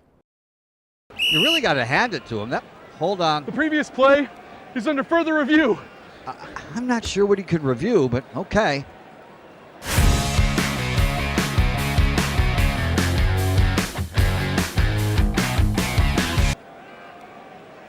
Sure has been a while. Dynamic Hurricane Grill and Wings for the football season. Well, there he is. Oh, what is that? Hey everyone, Olivia Tasley here from Action Sports Jacks to tell you all the different ways you can watch our new 24/7 network. 3 easy steps. You don't even need a pen and paper to write it down. Step number 1, download the app. Search Action News Jacks in your app store either on your phone or your smart TV. Then, once you're on the app, click on that little drop-down menu in the upper left-hand corner with the 3 little lines. That'll show you these options, and boom, right here, click Action Sports Jacks 24/7, and you will be brought to our continuous stream channel. That app can be accessed through all these different platforms, whether you have Roku, Fire TV, Smart TV, Apple TV, or Google TV. You can find our app. Now, if you don't have access to the app, don't worry, we still got you covered. We're across all social media platforms from Facebook, Instagram, X, YouTube, Twitch. We have a podcast channel. Plus, check out our short reels on our TikTok. Action Sports Jacks 24/7. It's on all the time and everywhere. It's a new logo, new branding. With Bold City Heating and Air, it's an old school approach. One of the few locally owned and operated air conditioning businesses left in Jacksonville. It's hot, Florida in the summer. You can't do much to avoid it, but you can keep cool with Bold City Heating and Air. It's every customer counts kind of service, from when these trucks have pulled up to my home over the last couple of years and when they pull into your driveway as well. From communication to pricing to the actual service, everyone at Bold City Heating and Air cares about you. You know who's coming to your house. You know they will be well trained and they will respect your home. Air conditioning convenience at boldcityac.com. Stay cool while it gets hot. Bold City Heating and Air can help. Don't get caught sweating all summer. boldcityac.com, and they have financing to help. New systems starting at $110 a month and $50 off any repairs. Stay safe, stay comfortable with Bold City Heating and Air at boldcityac.com. Homegrown in your hometown. All righty, let's. Wow, what a gorgeous shot. Casey, where the heck is that at? You don't know where that's at? Good Lord, no. Let's go. I believe, and listen, I'm not going to say anything positive about this location, but I believe it is where you attended college. That's the Fighting Dolphins? That's what it's labeled as. Okay, maybe the crew area? Unconfirmed. And or marine biology has a beautiful building right on the river as well, and Crew does as well. Wow, what a gorgeous! Why aren't we there right now? I mean, I don't know what it looks like right now. That's recorded. Oh, that's not okay, but I mean, it's not live yet. No, man, that was gorgeous.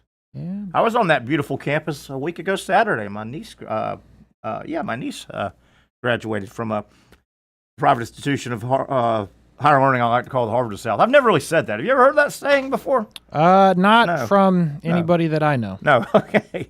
I don't know if this is a rain delayed or partial score or just slow getting it. But as I understand it, I wanted to get to some high school baseball. We welcome you back to the Young and Norvelle show. As I understand it, we have two teams, area teams, still in the playoffs: St. John's Country Day and Trinity. St. John's Country Day, I'm showing they had first pitch at 4 o'clock today. That is correct. They're in their semifinal game against Miami Brito. If they win, they will play tomorrow at 7 for the state championship against either Orangewood Christian or Canterbury. That team, Canterbury, by the way, is from Fort Myers. That's where it's out. So I hope they don't win. I don't want them having home field advantage, kind of. I am showing 2-0 St. John's Country Day, second inning, which would lead me to believe this is either an old score or there might have been a little bit of a delay. But I hope it holds. St. John's Country Day leading Miami Brito 2-0. Not Burrito, Brito. That'd be cool if it was Burrito, though, wouldn't it? Miami Burrito. Yeah, I'm showing. It's 2-0 top 4. Okay, top 4 now, so a little bit late, but still. Remember, they play 7. The top 4 is starting to get late. Hopefully, we'll have a score. We'll probably won't have a score before the top of the hour, but let's hope that St. John's Country Day, the Spartans, I believe, is the name of their school, their mascot, and they're trying to hold on. They would move, again, to the championship game tomorrow. So these are not best 2 out of 3 this late, right? You just win and knock people out. Tomorrow, the championship game, and that is, what do we say? That is Class A. It's whatever the private school goofiness is. Class A. I think Trinity is 2A. So if St. John's Country Day holds on, they'll play for the state championship. We hope they hold on tomorrow at 7 o'clock. Now, next Tuesday, a week from yesterday, next Tuesday, Trinity is in their Final Four game. That will be a 10 a.m. So next Tuesday, we'll know what has happened with Trinity. They play next Tuesday versus Tampa Berkeley Prep. If next Tuesday Trinity wins, they will play for the state championship game on Wednesday, the 21st of May. That would be a night game, 7 o'clock.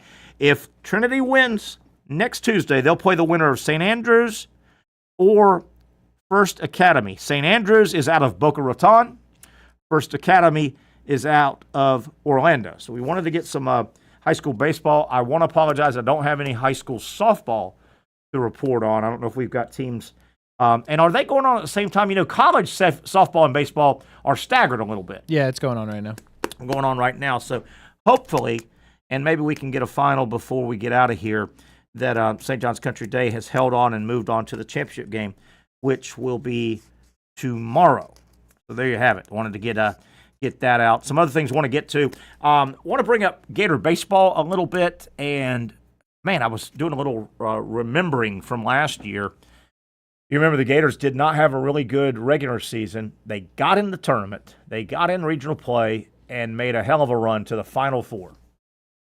I was thinking this year, I hope Florida can do it a little bit different.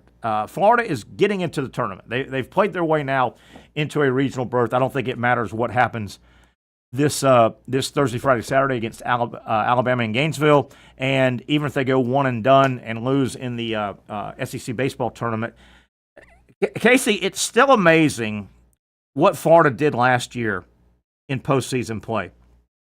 The Gators squeak in by the skin of their teeth. They get an at-large bid. They get sent to Stillwater, Oklahoma State. And for people that don't know college baseball, Oklahoma State is a power. They're a historic, basically a blue blood. They've won the title a couple times. They're a really good baseball program. Florida, just happy to be there last year, gets sent to Stillwater. They open up with Nebraska last year and win. They then host or play the host school, Oklahoma State. They lose 7-1. They then come back and beat Nebraska in an elimination game, 17-11. But at that point, 3 games in, on the road at Stillwater, they would have to knock off host Oklahoma State 2 games in a row. Not a doubleheader, but 2 in a row. They beat Oklahoma State 5-2 and come back and beat them 4-2. So they play the host school in the regionals 3 times, beat them twice. They go 1, 2, 3. They go 4-1 on the road to move. Then they go from 1 snake pit, right, Oklahoma State. They then go to the Super Regional at Clemson. And that is a tough place to play, football or baseball. Right. They go into Clemson, 2 out of 3 to get to Omaha. The Gators in a absolute packed house. I watched every pitch, every inning. They beat Clemson game 1, 10-7. And if you remember game 2, Florida ends up sweeping Clemson 11-10 in 13 innings. And if you remember that game, there was controversy. There was a brawl on the field. The Clemson crowd was so good, so tough to win. But the Gators go Stillwater, Clemson, Omaha, and they win their way into the Final Four. I hope Florida gets that far, but I'm sure hoping the Gators can at least get a host regional. Because, man, you don't go on the road to snake pits like that and win back-to-back very often. Right. Woo! I'd forgotten and that damn second Clemson game was dramatic. I mean, there were crazy. Florida's center fielder, I can't remember, he's not there anymore. He transferred out. Florida had an incredible catch in center. Remember, their center fielder was running straight away from the batter. I mean, straight toward the wall, and made an incredible catch. Thought the guy hit a dong, and a great catch. That might have ended the game.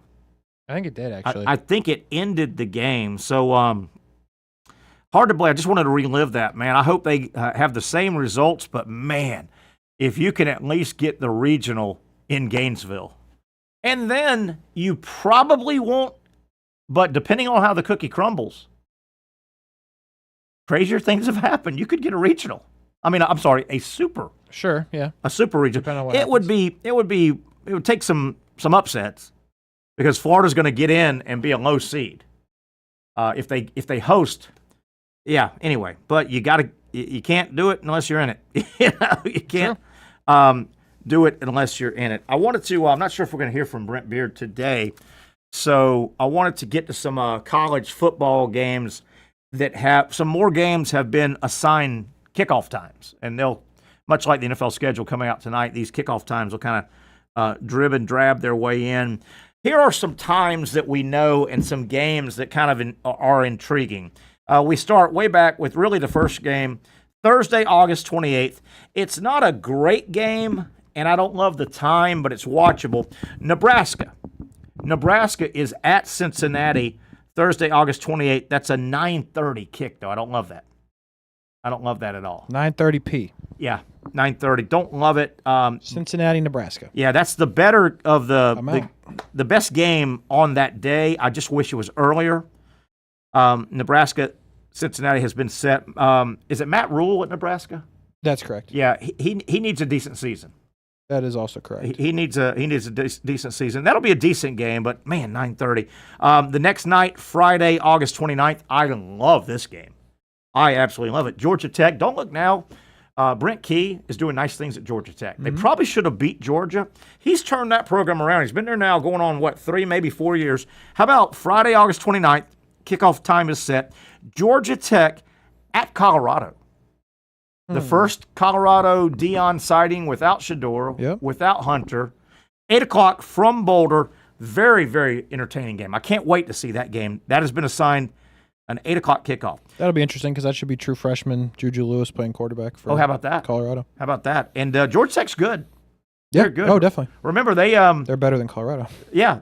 Georgia Tech probably should win that game. Yeah, I would agree. How about Georgia Tech? They get to open in Dublin last year, right? They played Florida State. Yep. And then they go all the way to, it's not all the way across country. It's pretty good pretty good hike to Colorado. Oh, most definitely. Yeah, that's a Boulder game. That's not a neutral site game.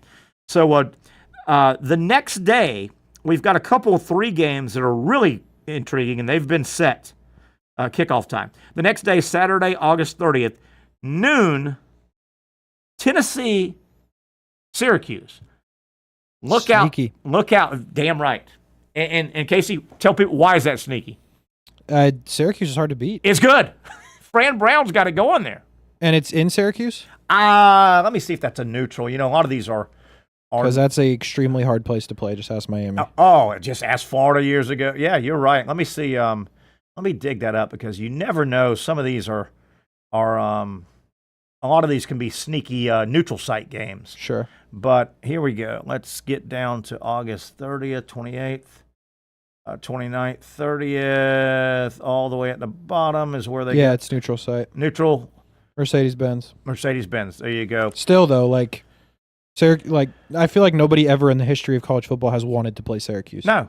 They are hard to beat. Word is this Fran Brown guy, he's the coach at Syracuse. They were much better than they were supposed to be last year. He's off the Kirby Smart tree. And word is Syracuse is renting him. He'll be in the SEC soon. Oh. He'll grab one of these SEC jobs. So that is noon. Very, very watchable game. Saturday, August 30th, noon. That time's been set. How about when they're done, Alabama at Florida State, the Seminoles unveiling their new renovated stadium, 3:30, Doak Campbell Stadium. That is going to be a tough one. For Florida State. Yes. Yeah, and probably not too tough for Alabama. Yeah, Florida State will obviously they played in a smaller than capacity stadium. They'll be unveiling their stadium. 3:30 kick, that is set. Alabama at Florida State. We're not done yet, my man. 7:30. Clemson, South Carolina, not a neutral site. LSU at Clemson. Oh! And your boy Brian Kelly needs that win. He does not. I mean, Dabo Swinney kind of needs that win. He does too. Brian Kelly needs it more. Brian, has he won an opener yet at LSU? They keep FSU beat them. They lost to Florida State. They lost a couple, 2 or 3 in a row. 7:30. That's a nice 1, 2, 3 there now. Noon, 3:30, 7:30. It's a good little run. Your night game, California at Oregon State. That's 10:30. That is set. The next day, I love the fact that this Sunday, which the Sunday of Labor Day weekend, normally they've been giving us one game. They give us 2. Okay. How about 3 o'clock kick, Sunday, Labor Day weekend, South Carolina at Virginia Tech. That Watchable. is interesting. Lenore Sellers. Yeah, that'll be a big one for Lenore Sellers. Yeah, and his Heisman campaign will get kicked off. Virginia Tech hasn't been great. That is a neutral site in Atlanta as well. He needs some stats in that one. He does. That'll be a watchable game, though. 3 o'clock, Sunday, Labor Day weekend. And then how about the night game? Notre Dame at Miami, in Miami. Not a neutral site. That's a Miami home game. Interesting. Notre Dame should win that game, but oh boy, if Miami pulled the upset to get started. And then he needs a win, by the way. Yeah, he does. Doesn't need to get, beat up. Florida, how about what is it? 2 of Miami's first 3 games at home, they've got Notre Dame and Florida coming in. Jeez. Pretty nice ticket. They'll get a couple sellouts finally. Yeah, I mean, they need it. They also need to figure out how to win some football games as well. Notre Dame's good. I mean, that's going to be a rough one. And this is just one of those, Notre Dame plays 5 schedule ACC games. So this just kind of popped. I don't think this was they had to make this. This just kind of popped up because Notre Dame rotates 5 in the ACC. And then Monday, Labor Day night, I don't love the game. I understand why it's got to be on TV. I would rather have a better game. There's a 1 standalone game, Labor Day night, 8 o'clock kick. TCU at North Carolina, of course, because Belichick. Oh, right. Oh, my God. So that is basically the nation. Let me introduce you to Jordan Hudson. Basically. What's the over-under camera shots of her in that game? Oh, it'll be similar to the Taylor Swift Chiefs debacle. Yeah, I think it will be. I would set it at, I'll give you 2 numbers. It'll be 17 solo camera shots of Jordan Hudson or 0. Yes. And you understand why I go 0? Sure, absolutely. She may hibernate. And Bill may ask her to hibernate. Probably would be the right thing to do. And it probably would be the right thing to do. Did you see where Belichick, Creepy Bill as we were going to call him now. Okay. Creepy Bill came out recently and said, hey, I had a meeting with my team about Jordan Hudson. That's weird. Did you see that? I did not, but that's weird. It is really weird. The fact that you have to Bill address it. Belichick said that he had to make an appointment to go talk to his team and put that on the agenda is weird. Yes. All right, guys. Offense, defense, we've gone over. Remember your assignments. We're on the field here soon. Stay in your playbook. If I can have your attention for a minute, though, before we adjourn, I want to talk to you about my girlfriend, my 24-year-old girlfriend. That's odd. It is creepy, dude. We don't need it. No, it is real creepy. So I wanted to go over some of those games that have times. We'll get more and more and more. That's another thing that college football could do to have a big punch in the arm this time of year. You would have to get cooperation from all the TV boys, but would it be terribly hard to go ahead and have times on games? It feels like it wouldn't be that tough. It wouldn't be that tough, would it? It doesn't feel like it would be. Brent Beaird's always made a good point about game times and announcing and these windows. And remember, what was it, COVID or the year after? Something, I think it was COVID, when teams were told you can play 10 games and this and that, and a lot of teams canceled. Blah. Remember, BYU and Coastal Carolina got together in a game that was a nationally televised college football game on ESPN. That thing was put together in 2 weeks. That's right. I do remember that. Those two schools didn't even know each other's phone numbers. Couldn't point to it on a map. But, dude, and you know what? They played football. A terribly entertaining game, nationally televised. It got put together in 2 weeks. And one team came, 1,500 miles? Very far, yeah, definitely. But they always, you remember the days, you got to schedule these things 10 years out, and you got to, what? Again, sometimes things. It's not that tough. Never work. Yeah, it was. They pulled that thing off, and it was a great game. I think Coastal won, if I remember right, and BYU was thrown at the end zone at the end. Yeah, It was really good. They were pitching in the end zone. Some miscellaneous news and notes. What did you think? The conspiracy theorists came out. The lottery gives it to the first pick in the NBA lottery goes to Dallas. Yeah, that's a wild thing. And they're going to get Cooper Flagg. Yes, they will.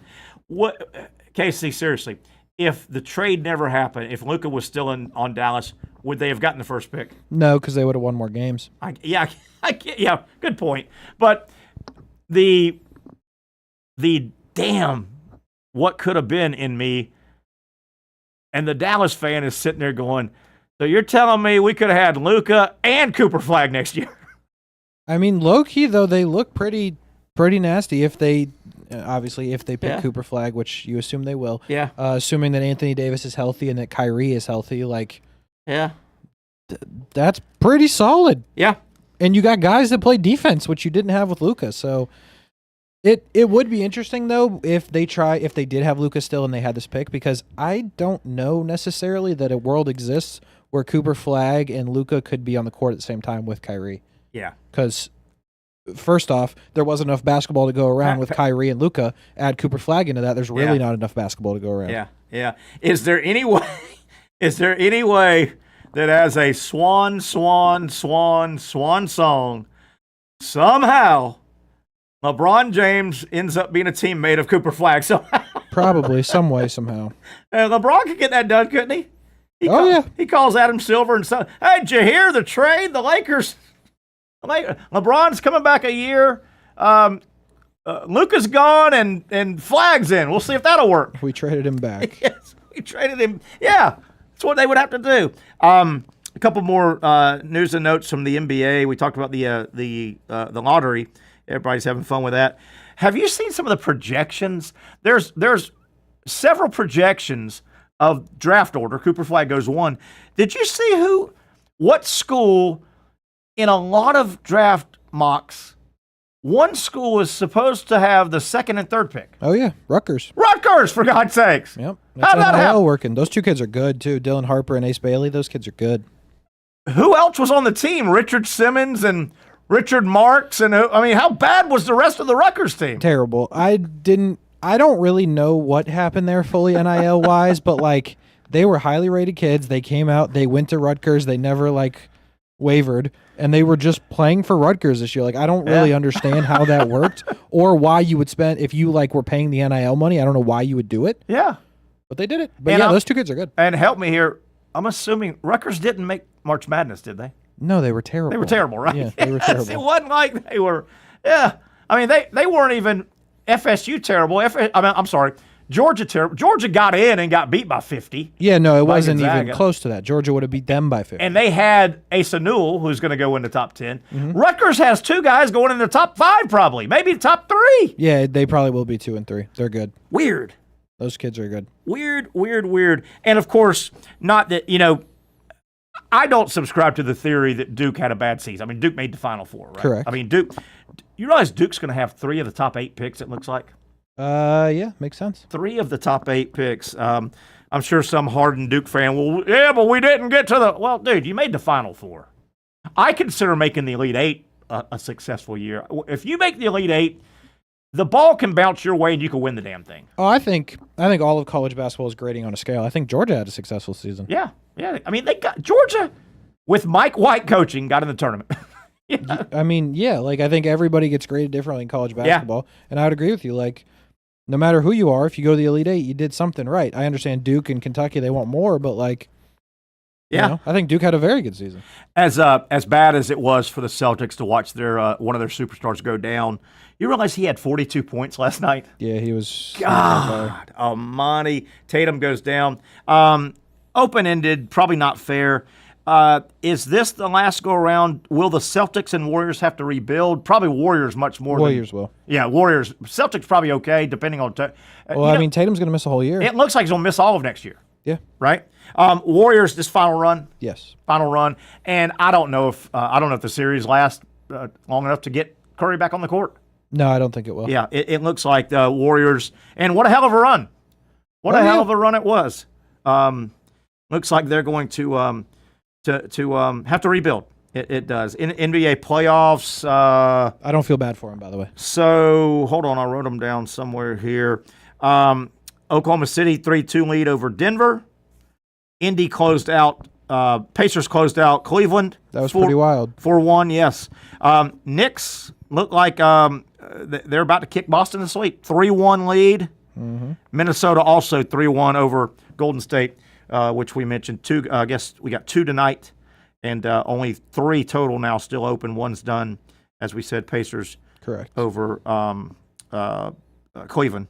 And that was an upset seed-wise, right? Yeah, I mean, the Cavs were the best team in the league. Yeah. That was very surprising, but the Pacers are on absolute fire. See how long you can hold on to that if you're the Pacers. Speaking of high picks, Oklahoma, decent basketball season. Texas, decent basketball season. They've both got players that are going to go high. Fears for Oklahoma and Trey Johnson. For Texas. Some other things I want to hit as we're kind of wrapping things up here on a Wednesday edition. This happened Monday. I was out with the colonoscopy yesterday. Skeens again. Did you see Skeens Monday stat line? Paul Skeens, 6 complete innings. He gave up 6 hits. 1 run. It was earned. He walked 3, struck out 6. No decision. Casey, how about this stat, though? That was the 32nd start of Paul Skeens' Major League career. Okay. He has never given up in any of his starts over 6 hits. How about that? Nobody's gotten 7 on him. That's wild, actually. Holy cow. And, Casey, speak to it. Did you see the Braves, what they did finally? Last night? The Braves. What did they do? Took them 42 games, but they got to 500. Oh, yeah. How about that? They're going to be a factor, right, though? I believe they will. Yeah, they're going to figure this thing out. I believe that they will. But the Braves 21-21. Caglione, this was his Monday. As of Monday, he's played 1 more game probably that I don't have. But this is through I'm doing a Caglione watch when he gets called up. 33 games. He is 41 of 128. That's a .320 batting average. Mm-hmm. 9 home runs, 37 RBI, 16 walks, 34 strikeouts, and as long as his power numbers, they can live with the strikeouts. Yep. He's tearing it up in AA. He is, and by the way, they just re-ranked all the prospects because some graduated. He's now the 10th prospect overall in baseball. To get up? Just the 10th highest rated. Overall. Mm-hmm. Overall. Wow. Man, I tell you, I don't have the list in front of me, but it's pretty deep. Former Gators that are in the bigs. Yes, definitely. There are a lot. I mean, obviously Wyatt Langford barely had a minor league cup of coffee before he went up. Jonathan India, Brady Singer, I think Harrison Bader's still there. Alonzo, the big first baseman. I think a couple of other pitchers. I know Alex Faedo. Faedo finally made it up with Detroit, right? He's with the Rays now. But with the Rays, but he got up there. Jackson Kowar, I don't know. Was it Kowar? Yeah, he's been in. I think he's in AAA right now. Up and down here and there. Man, the Gators have AJ Puck. He's still in the league, right? Oh yeah, big lefty. Arizona. God almighty! Hell, that was 10 we just rattled off, probably. Yeah, I think Jonathan India. Dane Dunning is still. Dane Dunning is still. Wow. Dane Dunning is still doing it. Mm-hmm. Man, that is a lot. Damn, 10, 12 guys. Oh yeah. In the bigs. All right, let me see if I've got anything else. We got our high school. I don't have a final on the St. John's Country Day. Darn it, I lost my page there. I wanted to give a final before we got out of here. Where did I go for that? I think I went to FHSAA. Let's see if we can find out where that score is at. They were leading. St. John's Country Day was leading 2-0, getting late. Remember, they placed 7. Where did those scores go? Here we go. I'm showing still 6th inning, and you had that earlier, right? I had 4th. Oh, 4th. So they're in the 6th. I'm showing still 2-0 St. John's Country Day. So they're trying to hang on. Remember, high school baseball is 7 innings, so they're trying to close it out. Then they made a decision. Me and Brent actually talked about this earlier on Brent and Austin show, but it looks like they did pitch their guy in Braden Harris, and the question was, because this team they were playing, although in the Final Four, they were only 16-13. Ooh. So the argument was, should you have waited? But they went with their big guy. They went it. Yeah, I mean, at least the first 3 innings, he was definitely in there. Reached 93 on the gun. So it tough call. Yeah, tough call. This is one and done now. Yeah, I mean, listen, you got to win. You got to get to the state championship to win it. But now, assuming that he pitched, over the pitch count, which I'm sure that he did, probably, you will not have him in the state championship. Well, I would probably try to burn him all the way instead of tax 2 or 3 guys, right? In the semifinal, burn him all the way if you're going to burn him. Once you make that decision, for sure. And then you just kind of hope, you hold on and win. Hope you can outscore the other team. And then you hope Orangewood, Christian, or Canterbury, whoever they would play next, hopefully the team you face burnt their ace too. Yes, correct. Hopefully they burnt their ace. And I don't know anything about those other 2 teams. Canterbury's been good for a long time. And Canterbury is from Fort Myers, which is where this is at, right? Mm-hmm. So if you had your druthers, you probably would rather Orangewood Christian, unless they've got some, crazy lineup and crazy arm ready to go. But that's good stuff. So you guys confirmed St. John's Country went with their big guy. Yep. They went with their big guy. And it's paying off, looks like. Yeah. You got to get there to win it. Yeah, you got to get there definitely to win it. All right, we'll kind of start wrapping things up. We never did hear from Brent Beaird. The game, though, we were talking about, hopefully we'll catch with Brent on Friday. One game that has caused a lot of consternation, actually 2, but one of them will be the final game of the regular season. Man, there are a lot of people not happy. Texas at Ohio State, that game time has been set. That's a Fox game, high noon. Right. And, Fox has made Fox a couple years ago with their Big Noon Kickoff show, they made the decision that they want to have a big-time game in that noon kickoff. They'll do their show, and it ends. And Casey, their reasoning was they felt like holding some of their big games tonight, they were getting passed by. CBS was getting a jump on them, SEC. Right. So they think there's great value to getting a big audience at noon and holding it 3:30 at night. Mm-hmm. A lot of people aren't happy. They think Ohio State, Texas should be prime time. Yeah.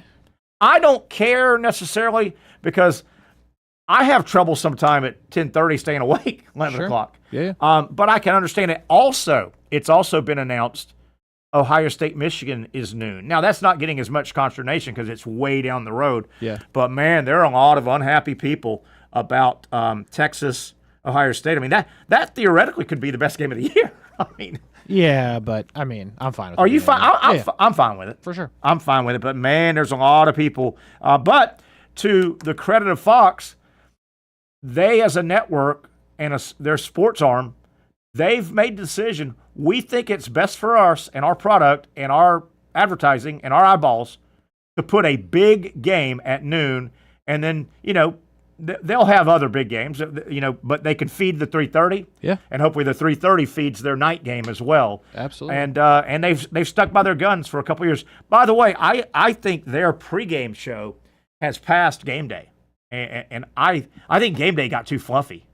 3 hours, and there's a lot of fluff and a lot of stuff on the set. What I like about, and I don't watch either one of them hardcore, right? But I like Fox because they talk ball. True. They it's nowhere near as fun. It's game day years ago. They have 4 or 5 guys on set, and they map out the big games. They also go to the SEC. They don't say we're not going to talk SEC because we're Big Ten, but they talk ball. They Urban Meyer's good. Brady, what's his name? The Notre Dame quarterback, and Quinn and those guys, they're good. Reggie Bush, I think, is on there a lot. Mm-hmm. I like it. I like it a lot. So anyway, that'll wrap up a busy Wednesday. I want to thank everybody. Patrick Young, who was on earlier. Of course, Dr. Bates, Casey, hitting all the buttons. I'm Terry Norvelle. We'll get together tomorrow, 4 o'clock, for the next edition of the Young and Norvelle Show.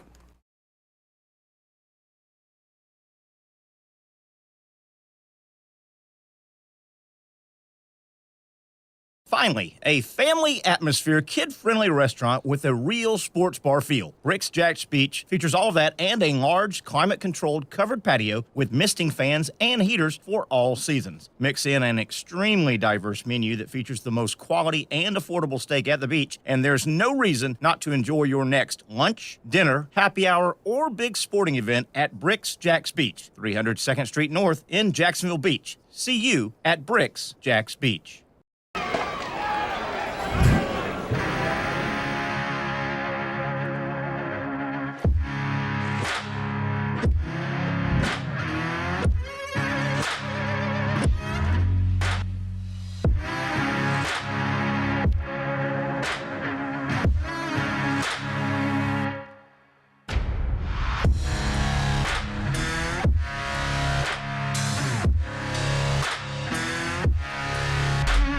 For over 20 years, Southeast Orthopedic Specialists has been providing the highest level of orthopedic and spine care to patients throughout Northeast Florida. Now, we're making that same great care even more convenient with Southeast Orthopedic Specialists Direct, a walk-in clinic where you can be seen for pain or injuries with no appointment needed. Staffed by orthopedic physicians and specialists, we offer everything from diagnosis and treatment to imaging and bracing, all with no appointment needed. For more information, hours, and locations, visit our website. You really got to hand it to him. Hold on. The previous play is under further review. I'm not sure what he could review, but okay.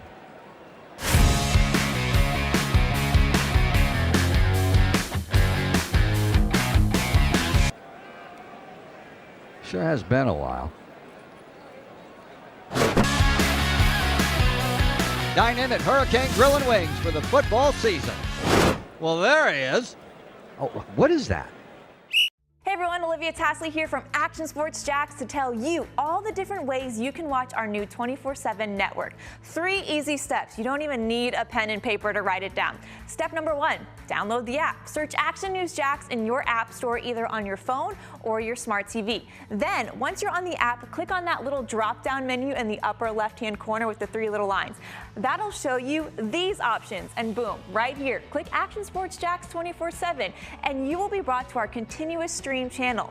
That app can be accessed through all these different platforms, whether you have Roku, Fire TV, Smart TV, Apple TV, or Google TV. You can find our app. Now, if you don't have access to the app, don't worry. We still got you covered. We're across all social media platforms from Facebook, Instagram, X, YouTube, Twitch. We have a podcast channel. Plus, check out our short reels on our TikTok. Action Sports Jacks 24/7. It's on all the time and everywhere. Summertime means sizzling sales at Nimnick Buick GMC. The #1 Buick GMC dealer in Jacksonville has lots of inventory to choose from with their best price guarantee. Nimnick never charges above MSRP. You can save up to $10,000 off select new GMC Sierras or get rates as low as 1.9%. You know I'm a truck guy. GMC Sierra, my trim level is an SLT. This one's an Elevation. Pretty good looking color as well. So here at Nimnick Buick GMC, you have a lot to pick from. My father-in-law, he drives this, an Enclave, so I like that GMC in the family. 2025 is coming around the corner, which means it's almost time to close out those 2024s this summer. You can schedule a test drive at NimnickBuickGMC.com, and while you're there, check your trade value and customize your payment options. Nimnick is there for you, even on Sundays. Visit the showroom on Phillips Highway or shop online at NimnickBuickGMC.com. Nimnick, your friends in the car business since 1941. GMC.